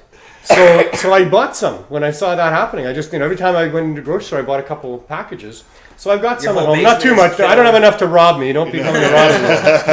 But I found 2 more packages Neil yesterday. Neil doesn't use toilet paper, so. But I've been looking every time I go because I never see it. And I'm sort of getting worried that, maybe in 2 months from now, if it's still not around, I'll be out of what I got. And okay, you just need here's the 3 shells. Everybody's just hoarding it. I know. We're in Vancouver. One of the biggest producers of toilet paper in the world. I'm told most of that is exported. Yeah. I asked about that. I'm told most of that is exported. Only 2% stays in Canada of the toilet paper. We're just but if big it's shitters. the biggest, if it's one of the biggest producers in the world and 2% stays in Canada, that's still a pretty good chunk of toilet paper. We could get Justin to tell them that they can't export so much. That's all. There you go. Pull a Trump. Don't send that shit to the States. We'll be fine. I think it's time to move beyond the toilet paper to new technologies. And they have the old fashioned. So you tell we should all get bidets? Is that what you're saying? No, the 3 shells. The 3 shells. 3 shells. Oh gosh. You know the 3 shells? I don't have a bidet, but I was gonna like jerry rig the garden hose. There you go. If we ran out. Yeah, why not? Yeah, I can see that. You just might be a little chilly. The tub is the new toilet after that for some people who don't have a garden hose. Yeah. Yeah. You got that one? The tub is the new toilet? The other way, too, because I've been in jail, and you don't have very much toilet paper there, and the East Indian people don't even use it. They flush, and then they use the water, and they splash the water up, the clean water. I see. So I've seen a lot of that because they would have... You are your own bidet. Immigration people would come into Toronto, and they would be put into the West Detention Center, held there until immigration, and I would be the guy who was mopping their floors and stuff like that. And that's how they just make sure you always use the same hand, and you're good. Yeah, that's cruel, isn't it, though? And don't shake with cruel. it. You got a guy in a cage. Your left hand. You got a guy in a cage. Yeah. There's a bucket there, but there's no toilet paper.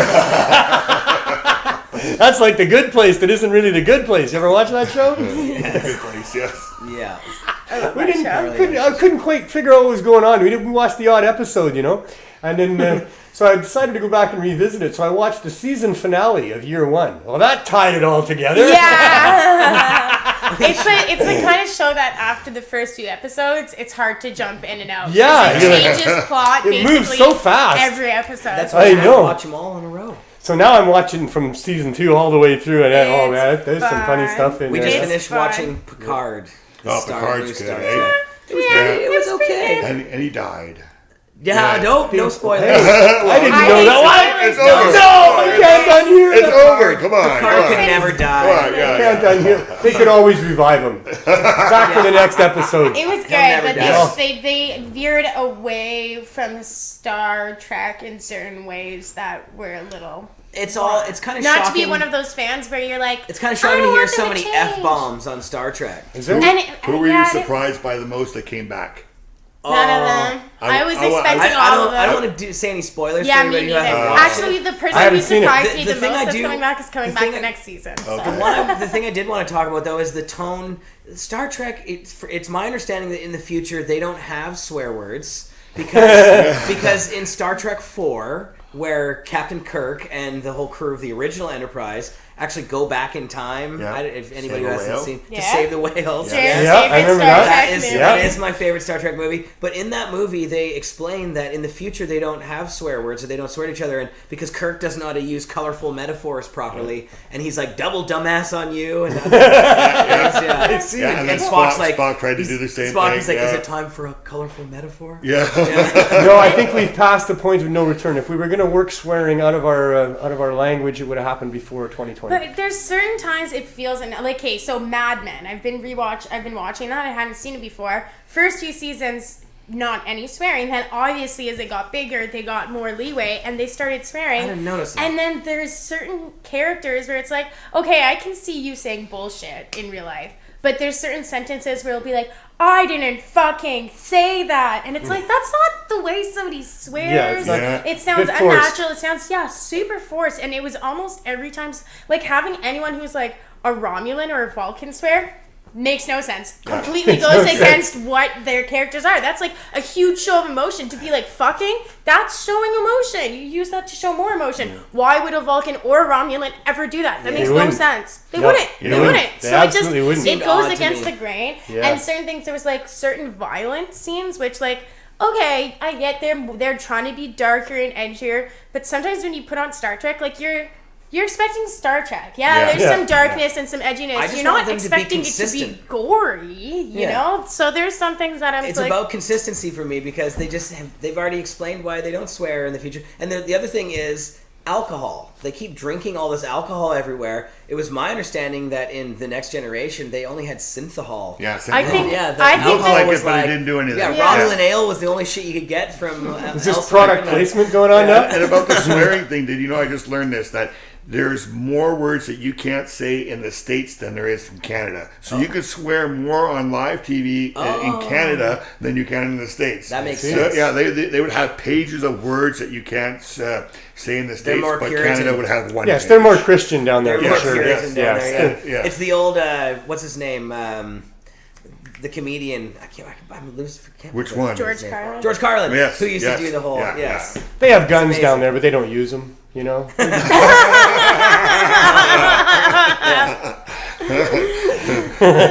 had COVID-19 warnings, but they didn't use them either. Yeah, exactly. they respect their president, but they don't do what he says. He said, "Oh, don't worry about it. It's not that bad."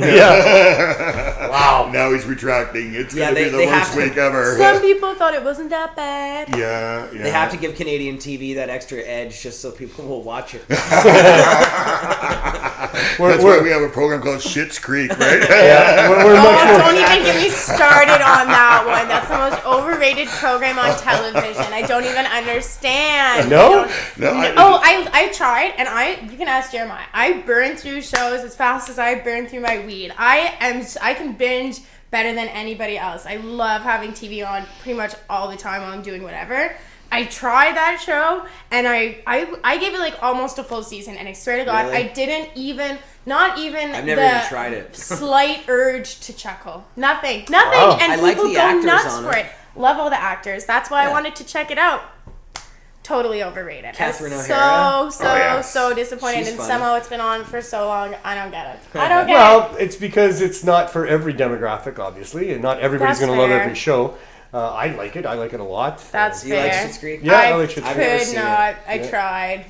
There's certain Canadian shows that just don't seem to land for me, but It has not. It didn't even but feel like it was others a I Canadian love show. dearly, like The Littlest Hobo. Oh, you gotta love that one. Remember The Littlest Hobo? Yeah, I do. Love that. It was like filmed on a home video camera. I was in the hospital in Ontario one time, and one of the girls that was in the hospital was the daughter of the owner of the Littlest Hobo. Oh wow. Yeah. So That's like so many cool. years ago, right? Oh, got to know them pretty good. So yeah.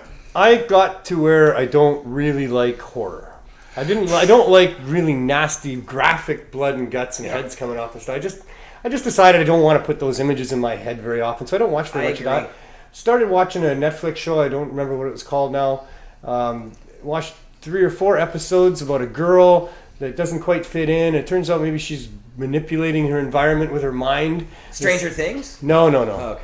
And then all of a sudden, and like things happen. Like she's sitting in her room and she gets upset and there's a big crack in the wall. But it's an old house. And the thing is they say, well, the foundation, just timing, it's just coincidence, right? Okay. So there's a few of those coincidences. And then all of a sudden, she's at this social gathering from her school or something, and somebody starts picking on her and starts like, and she gets madder and madder. And all of a sudden, his fucking head explodes. Oh wow! Like totally, Boom! Blood everywhere, and it was so like just wow. I don't know how they did that, but man, oh man, did that ever look terrible? Wow.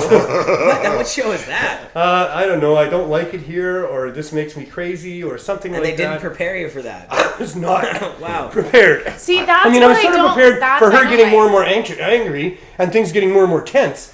But I wasn't prepared for the young man's head to literally just explode so graphically. I'm not a fan of Scanners. that. That's like what bothered me with Star Trek. When you're watching Star Trek, you're not expecting that level of violence. Right. I love horror movies and I love special effects makeup. Like a gory makeup that's done well, I love it. But I have to be in the right mind frame. I have to, have my popcorn. I know it's a movie, and I'm putting myself there. I don't when think it's Star a Trek was TV that show. gory. There was a scene that literally. There was one. There was a. But it was a robot. It wasn't a human. It doesn't matter. It looked exactly like a human, and it was really, really graphic. And they We're could giving have away way too implied much it. here. I'm not saying Too anything many else. spoilers on this but episode. to me, it's like.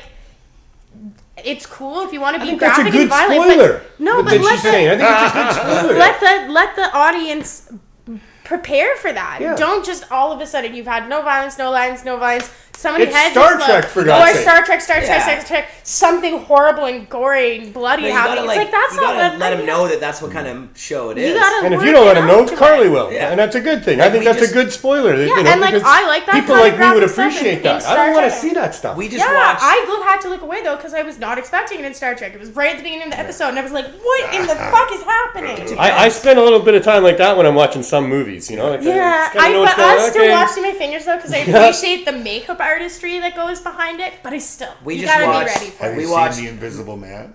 No, It's good. I heard it's I'll have good. to check it It's out. good. I've heard it's good It's too. not a gory horror like where they're chasing you, but it is freaky. It's dark. I was told it was dark. I will. Really good. I watched that one, and So the dark only it's other invisible? one I like is Blair Witch, and that's because I can associate to being in a tent in a dark forest and hearing shit going on, and I don't know what's going on out there, right? So that's the only 2 horror movies I've ever been into. We've been watching movies because of the whole COVID pandemic. of course. We've been watching We did Night of the Living Dead, which was amazing. The original, 1968 in black and white. If you guys haven't seen that, go watch that. That's like the best zombie movie. It's the original zombie movie. Completely unrelated except for one thing. You just reminded me of a thing I saw on Facebook where it showed the back of a bus full of people with the yellow cross tape there, and they were all zombies, and it said, "This is how bus drivers are seeing their customers these days." For real. Definitely. Yeah. And then we did the sequel, Dawn of the Dead, which is fantastic. From the 1970s, when they're stuck in the mall. I haven't watched those movies. The first one was better, and I do love the remake of Dawn of the Dead so much. I really like the modernized version. The modernized version made me fall in love with the zombie genre as a whole. Ever since we watched Dawn of the Dead, I've been like obsessed with dead malls and like old. Have you ever seen any of the Omen movies? The Omen, yes, I have seen the Omen. Yes, they're pretty good. It's been a long time since Rosemary's Baby. I have. Rosemary's Baby, yeah. The Thing. Some classics. The Thing. Yeah. A long time ago. Good old a long time ago. Those are some good There's some scary movies. There's a remake of a remake of the Swamp Thing. Yes, there is. Yes. Looks kind of interesting. Really? Yeah. The best remake of the Swamp Thing is the one by Alan Moore, the comic book. It's so good. You guys, if you should read that. It's really weird and amazing. I have it. It's fantastic. Graphic novel. Alan Moore. So what else do we recommend to people that are stuck sitting inside? Here with you guys, and we're not smoking joints together. I know. I know. I'm missing this. Yeah, I'm missing this. I forgot to bring that joint. Yeah, I got a joint. I had one. We can each have our own. But then when you have to share it, I've only got one now. Yeah. We've been watching. Roll some more. Here, I'll tell you what. You and Carly can share this one. Oh, really? And I have another one. Oh, thanks. There you go. How about we do that? It's got some shatter in it. Oh, and damn. that's some Wedding Crasher bud. Oh, beautiful. All right. That's quite a joint there. All right. Just happen to have a lighter Uncut here. Gems. If you haven't seen Uncut Gems, that's a good check that out. Is that a movie or a series? Don't say anything. Don't say anything. I hate But the spoilers, so I'm not going to ending participate in spoilers. Man, it is really fantastic. I enjoy, like Adam Sandler, I'm a big fan. It was refreshing. That was the best movie I've seen in a long time. So it's a movie called Uncut Gems? Uncut Gems. Yeah. It's on Adam Netflix? Sandler's the main star on Netflix. It's really good. And it's a serious movie. The other movie that Adam Sandler's in that's a serious one that's really good is Punch Drunk Love. Yeah. If you haven't seen that, check that out too. And you know what, they're making a new Coming to America is having a new one coming out. No way. Yes. Is Arsenio Hall in it? Yeah, I don't know if Arsenio is, but I know because Eddie Murphy did that. The recent movie is really popular still, so they've given him another. The Dolomite movie. one. Yeah, the Dolomite. That's it. Later, please. And I'll tell you, Dolomite movie's good too. Our economies may be crashing all around the globe, but certainly not the tech. Like the streaming things, the movie things, the entertainment stuff. Oh my Netflix God! Netflix is like lagging half the time. I think it's because there's so much demand. But how are they going to film all the new shows? Exactly. They're not. They're adding closed sets. But why can't you? If people isolate for 14 days, no symptoms, then couldn't they be part of a production team? No, because the whole reason we're self-isolating is because you can be contagious before you show symptoms. Right, so but if you go through the 14 days or 21 days and there's nothing and you test negative, shouldn't you then be cleared to go? No, because you still are going to be going to the grocery store. You're going to be maybe somebody's going to be on the bus to get to work. Where maybe somebody's going to push an elevator in their button and somebody in their button. Because they are talking about doing that with the NBA. Not until we have a vaccine. Until you're vaccinated, there's not going to be a way for that kind of shit to be until happening. You have COVID and then you don't have it anymore. Yeah. And you get... Except that there's been evidence showing that having it doesn't necessarily mean you can't get it again. Yeah. Well, I think that evidence is showing that there's been faulty testing, not... Yes. I don't think that you can get a virus and then that it can actually reactivate it. Your immune system fights it off once and then it has the antibodies to fight it off again. But then it mutates. You never ever get the same cold. It mutates, but then it's a different virus, though. Yeah. It's like... Which is also a big concern. That has happened. So... Did you see the tiger in the New York Zoo has it? Yeah. Yes. And a dog as well. In the Bronx, That's crazy. Or in the Bronx, Yeah. And a couple dogs, And but the cats too. Other cats, they don't think that the animals can pass it, or we can pass it to them. They don't think it's... No, they don't give it to humans, but the humans give it to them or something.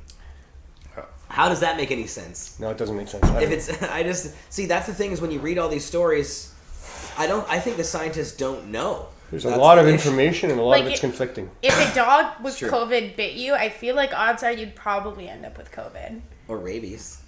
No, probably not rabies unless it has rabies. But that's a good. Didn't rabies come from a bat too? Yes, I think. Yes, and you still can't get rabies from that. Yeah. Unless you've had your shot. Well, that's what most of these viruses are, things that jump from other species. Animal to animal. Unless you read my mom got attacked by a domestic cat, but it was an outdoor cat, and it had just had kittens, and the doctor said, you absolutely have to get a rabies shot because you never know. And if animals, weirdly, can be rabid without showing symptoms, and which not is just something rabid. A lot of people don't realize. Not just rabid. My cat, I had to try to rescue her where she was in a place where she couldn't get out of, and she bit me and clamped right down. Oh, wow. And it didn't take too long, and I had that red line going up my arm. I got to the hospital. They said, you're lucky you came when you did, because you could have lost your arm. What it is that cats have, on purpose, by nature, by how they live their lives, by going through garbage and eating the things that they eat, they get on their claws and on their teeth all kinds of different germs and bacterias. And it's one of their defense mechanisms is that they can take on a larger animal, bite it, and have it die like 2 days later from the infection of the bite. If you get bit by a cat and it breaks skin, even if it's your own cat, you have to at least go to a clinic and see what they say, because odds are you need some sort of antibiotic or a tetanus shot or a rabies shot or something, or otherwise you're gonna end up with. Well, you can just keep your eye on it, right? You keep your eye on it. If it's a scratch or something, just keep your eye on it. If it's a little scratch, but if it actually and they'll swell up too. You'll notice that with your cat scratches, you'll get quite a swelling, quite an itching from it. Yeah. But typically it'll go away. It's if it doesn't go away. This is why I've been like nervous out of the house all day, because I've been like, it's only been us two, so it's like weird being in a social setting with people. It is. Again, it's a little surreal. As a parent, I've been allowing my child to play with kids who are under 10 and that we've always played with for years, because it's really hard to keep them in the house. Yeah, no. But it's been always so hard groups, for kids, right? Because right now there's no kids that are under 10 that have it, and they could be carrying it, but they could be carrying lots of stuff too. But they're kids, they usually are. Yeah, it's a big trade-off, I'll tell you, because keeping your kids isolated is not good for them at all. No, it is not healthy. No. Oh my God! If I was your daughter's age under this quarantine, my mom would be going fucking crazy, because you could not keep me in the house. Well, my daughter has a mom, and they've got a boy, and he's about 2. So right now Isabel's getting to play with Tristan and not really think about COVID so much. She's more enjoying that she doesn't have to go to school and she gets time with Tristan, right? So.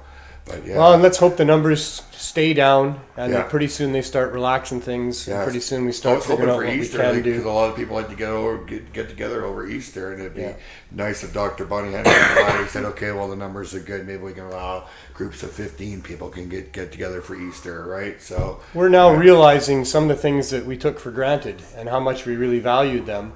And some of them we're never going to get back, but some of them we are. Oh, yeah. And when we get them back, I think we're going to have a new attitude, a new perspective on a lot of different things about what's important to us in life. We always know what we've lost when we lose it. That's it. Never when we've got it. That's even like for love in a relationship, you think that you've got it and you lose it, and then you realize what you've had. Yeah, after it's gone, then you're like, oh, wow, hey. Yeah. No, I know. So there's going to be some real good stuff coming out of what's going on here.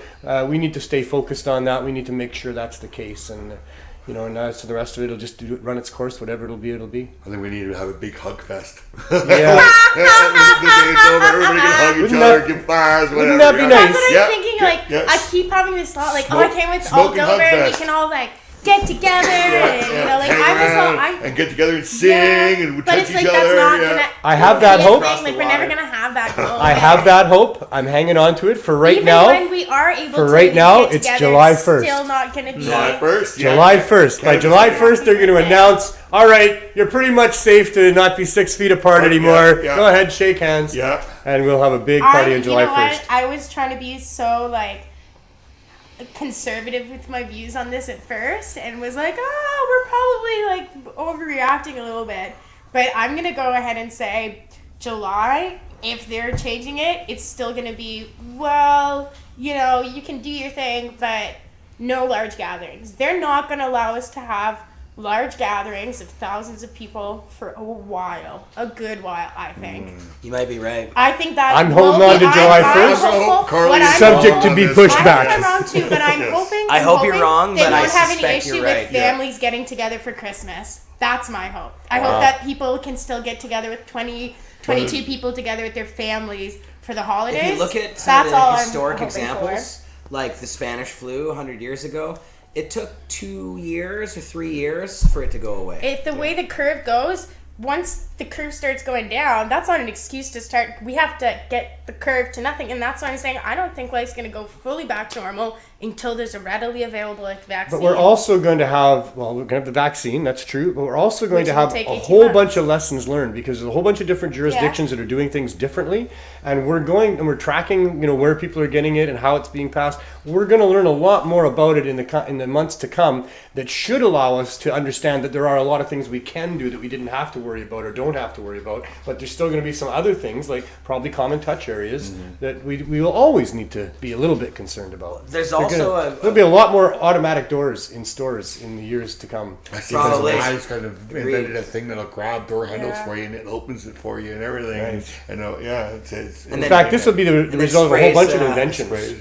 Well, the thing is, Lysol all over it. I usually since I commute a lot and take the SkyTrain, I always have hand sanitizer, and I sanitize anytime I check any public surface. Roxanne too. But after this, and after we watched the movie Contagion the other day, horrible idea. His idea, horrible idea. I've decided not to watch that one. It's not even that great of a movie. It just terrified me because it was so real to what's happening. Yeah. But there literally is one of the opening scenes, and I hate spoilers, so I'm not spoiling anything by saying this. You'd see people coughing and touching all the public transit.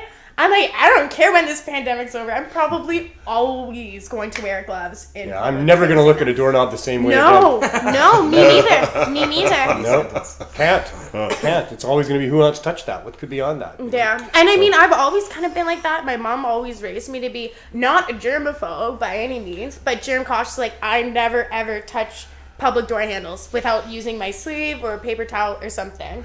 Can I say that every germ that's on that door handle, maybe you're not going to get sick because your body has already fought it off in another time before, so you really don't have to be too worried, right? Because you probably in some form have already fought I know, but it's just that I've now trained my brain to think about it like that, so I'm always going to look at that door handle. There's also something else that might come in this, and I mean, I like being positive about it, and I'm assuming that all those things it's going to go away and things are going to get back to normal. But there's the chance also that the coronavirus will become like a flu. Yeah. And every year there'll be a new one that comes back. Yeah. And every year it'll have big with a higher morbidity rate than the previous flu. With a high, exactly, right? Yeah. And so the problem for finding a vaccine is you might find a vaccine for one strain of it, but like we were saying about the flu vaccine, that doesn't really work because the next year there's a totally different flu. Yeah. So that's actually a likely scenario.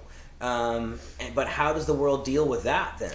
2020 is going to be looked at as the year that we became clear about just how dangerous a world we live in, full of all these different invisible things that are in the sea that we, function in. Yeah. That's what we're going to find out. I think that it's a check on a lot of people's egos because, just because we've got modern medicine and just because we've got things like hand sanitizer and hand soap doesn't mean that we're immune to issues that were prevalent before those innovations happened. You know what I mean? We're still dealing with a plague-like scenario right now. Not as dark still, but still pretty fucked up, Yeah.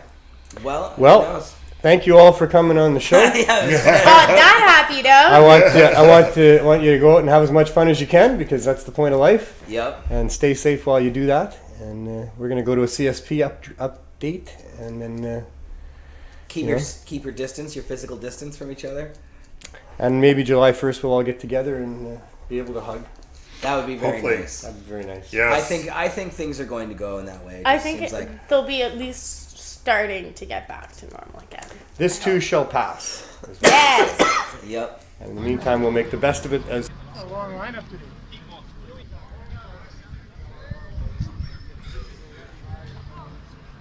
Kids, don't do this at home. This is dangerous. We're going to take over a lane.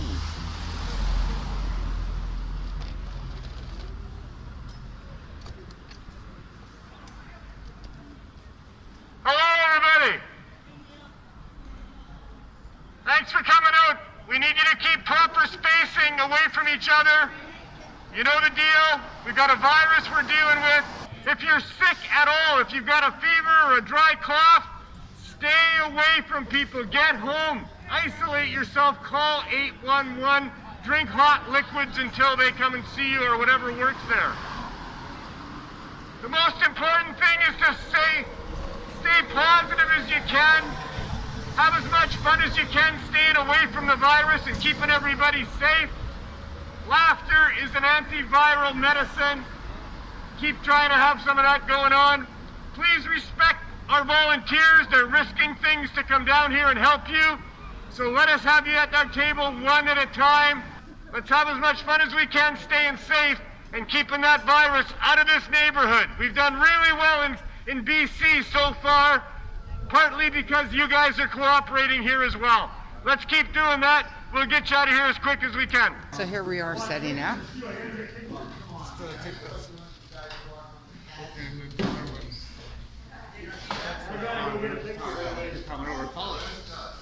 I want this to be in front of the desk. Up there. But these are all CBD? Those are all CBD. Yeah, that's fine. Yeah. Label it. One flavor yet, so. Yeah, I would like to have, is there one of those? Yeah. Let's see what we can do. I would like some. Oh, yeah, I had the shop and everything like that. We'll see if boss has anything. All right, so we're getting everybody out of here early today. We've got the sidewalk all marked out in proper spacing, but right now we're just giving out the bags as quick as we can make them so we can get these people out of here so we don't have issues with too many people here. We've also explained properly to them about not touching common touch areas, not touching their face, drinking the hot liquids and washing their hands when they get home, that kind of stuff. So yeah, we're really ahead of schedule today. We're just trying to get things out of here so we, don't have to deal with people infecting each other. Thank you, Paul. See you, buddy. Have a great day, man. Thank you kindly. Staying right there. And we're handing it out instead of having people come in. Oh, yes. Okay. All right. Thank you. Wonderful. You're welcome. Very Yeah, good. can I NDS? Hi, can I get Steve? Or Hi, how are you today? I'm pretty good, I guess. It's quite the big lineup we have for Cannabis Substitution Project today. Yeah. What brings you? back up, guys. What brings you in our lineup today? Do you have some edibles? And how does that help you out with your day-to-day life? I have Crohn's disease, so it really helps. Oh, I'm so sorry. You're so young. All right, I'm gonna give it to you. Come on now. Everybody just stay where they are. How you doing, man? Hi, how are you today? I'm very good, thank you. How are you? Great. So what brings you out during our pandemic for our Cannabis Substitution Project? I mean, even if everything is closed, but still Vandu is open for delivering weed, and it's so good to people, We're part of a Cannabis Substitution Project. Vandu lends us their space, but we're a different organization. Okay. Yeah. So first of all, I want to thank you to you guys. I mean, you guys are doing a great job. I mean, people around here, they need weed. I mean, on Sundays, you guys are delivering, even after this COVID-19 shit. Thank you, you guys. You guys are real ones. Thank you. And how does pot products help you out? Oh, it's a meditation for me, I think. Medication? Yeah, meditation, yeah. Oh, that's good. Yeah, manifest. Yeah, it's good, it's good. Well, Their stuff is good. The guy, this company, the products they deliver, it's good. Yes. Thank you very much. No problem, Joe. See you on Sunday. Yeah, no problem. Are you in the lineup for cannabis? Yes, I am. And does the cannabis make you a better person? It mellows me out. Oh, right? that's so good. good. You know what mellow means? Yeah. Awesome. And you know what? When I mellow out, I like watching TV. So then but you're. now I can't watch TV because I'm homeless. Oh, so am I. So am I. It's really It's all hard. good. I have this machine to watch. I sleep on the sidewalk. Oh, I'm so sorry to hear that. Have you gone to Carnegie yet to see if they can help you find a home? Kind of useless. I've been there. Okay, buddy. Well, I hope you have a great day, and I hope you get lots of edibles.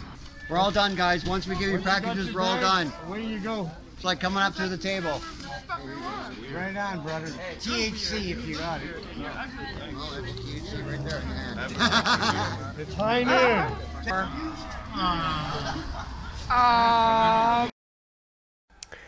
Yeah, a huge shout out to Debbie Hellion for the videos that she takes there. That's awesome, the interviews that she does and stuff. And there's a good slice of what's going on at CSP these days. It's a little more of a tense attitude than there was there before, for sure. I used to drive in on my way for 3 years. We've been doing this. The CSP, for anybody who doesn't know, is in Vancouver here. We give out care packs of high-dose cannabis edibles twice a week from an advocacy place for the down and out called Vandu. And we've been doing that for 3 years. And with this coronavirus crisis going on, we've been told by the health department to keep doing what we're doing, that it's very important that these people continue to get the help that we're giving them by giving them high-dose edibles to keep them away from the street drugs that are infected with fentanyl. And it's a poison supply that is on the streets right now. So we're trying to give people an alternative to that, to give them a way to get off of that. And high-dose edibles works for that. So that's what we've been doing there. Typically on my way in, I'm always very excited. It's almost like going in and doing a rally or doing 420. It's exciting to be going in and getting people the help that they need in a very profound way against, a corrupt government that doesn't want cannabis to be part of the answer. So, but here we are in the last 3 weeks. Driving in, making sure I've got my face mask and my gloves, thinking about what I'm going to say to people over the megaphone and how we can keep people properly distant and make sure that we're doing what we're doing in a very safe way. So it's got a different feel to it these days, but it is still epic that we're able to continue with the blessing of the health department. I want to thank the BC Bud guys for stepping up and helping us out with a donation yesterday. That was very important. We were getting a little bit low on our flower side of things, so that's helped us for the next few weeks as well. And I want to thank the guests that I had on the show today, Carly and Jeremiah and Glenn, for coming down and taking a chance. Jeremiah's still in the studio here. There he is. See you, Jeremiah. Thank you. Stay safe, stay isolated, stay in love. Thanks, guys. Stay healthy. You bet. And Jeremiah's still going to do your show, Jeremiah, on Friday? Yep. Still doing your show, maybe from other remote locations, perhaps, or maybe from here? I think from my apartment, and we're going to find apartment? some little, ways to help people smoke in their apartment. All right, so you're going to do it in your apartment and help people find ways to do it in your apartment. To smoke in awesome. Wet towel at the crack of the door. So that's on Friday coming up. Yeah, put the towel under the door. Yeah, fan at the window. Yeah, all that kind of stuff. Very good. So that's coming up on Friday, 4 p.m. Cannabis Culture News Live with Jeremiah Vandermeer, probably from his home. And then on Saturdays, we've got Boss Lissa on Pot TV, high noon at 12 noon. She's still doing her show, Neil? Not sure if we're doing on Saturday? On Saturday, Boss Lissa? Okay, so we're not sure, but always fun. Yeah, just check in and find out. It's a mystery sometimes, and maybe Carly Marley will do hers from home as well on Monday with the 420 Lifestyle Show. Always entertaining wherever she's doing it from, that's for sure. And Greg Williams, Wednesdays from Under the Influence and from under his own roof at home on his own couch, the way he was last week, probably coming at you again next week. And I'll probably be back next week as well, hopefully giving you some information that helps you, entertaining you a little bit, and helping us all get through this. And that's the THC show on Tuesdays. Other than that, not much coming events. We're going to do 420 here at Pot TV on April 20th remotely and have input from all over the country. And that should be fun and educational. Stay safe out there. Don't get sick. Don't spread the virus around. Let's beat this virus. This is a little mini war we're having against an unseen adversary. And if we all do the right things, we can be careful about keeping ourselves healthy, which is the best thing we can do to keep everybody else healthy. So don't touch the common touch areas. Don't touch your face and all those other things that we've been talking about. But most importantly, touch people in other ways with smiles and virtual hugs and online, and give them a call and all the other ways that we can interact and touch with people. It's very important that we be kind and that we have fun and we help each other get through this. So while we're doing that, have as much fun as you can. I'll see you in a week. The entire new industry is built upon the prohibition. Our oppressor, the government, along with the cops, came up with legalization. Why do I care about what they came up with? I didn't give a fuck about their laws that they had on the books when it was illegal. Well, but my belief is that cannabis has not hurt anyone. Even bad cannabis. And most of what I have seen of cannabis consumption for fucking all these years has been done in a completely, utterly unregulated industry. No rules whatsoever. No rules. For all this time, no one's been hurt. What in God's name would make one think that we need rules? Or a whole bunch of them, you know? Hey, wait a second. This is going along perfectly. We need rules.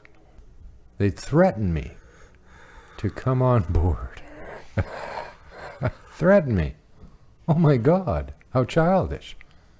How insulting. I'm a fucking adult who likes cannabis.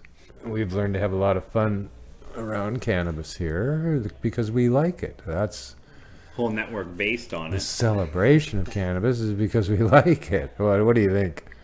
This is all fucking made up? Till we see you next time. I'm Marijuana Man. Peace. Peace, pot, and boycott. Hi there. Welcome to the 420 Lifestyle Show. I'm Carly Marley. She's taking a dab. Thanks. We can play the Sick Moose video. Oh yes, Sick Moose video. Let's play the Sick Moose video.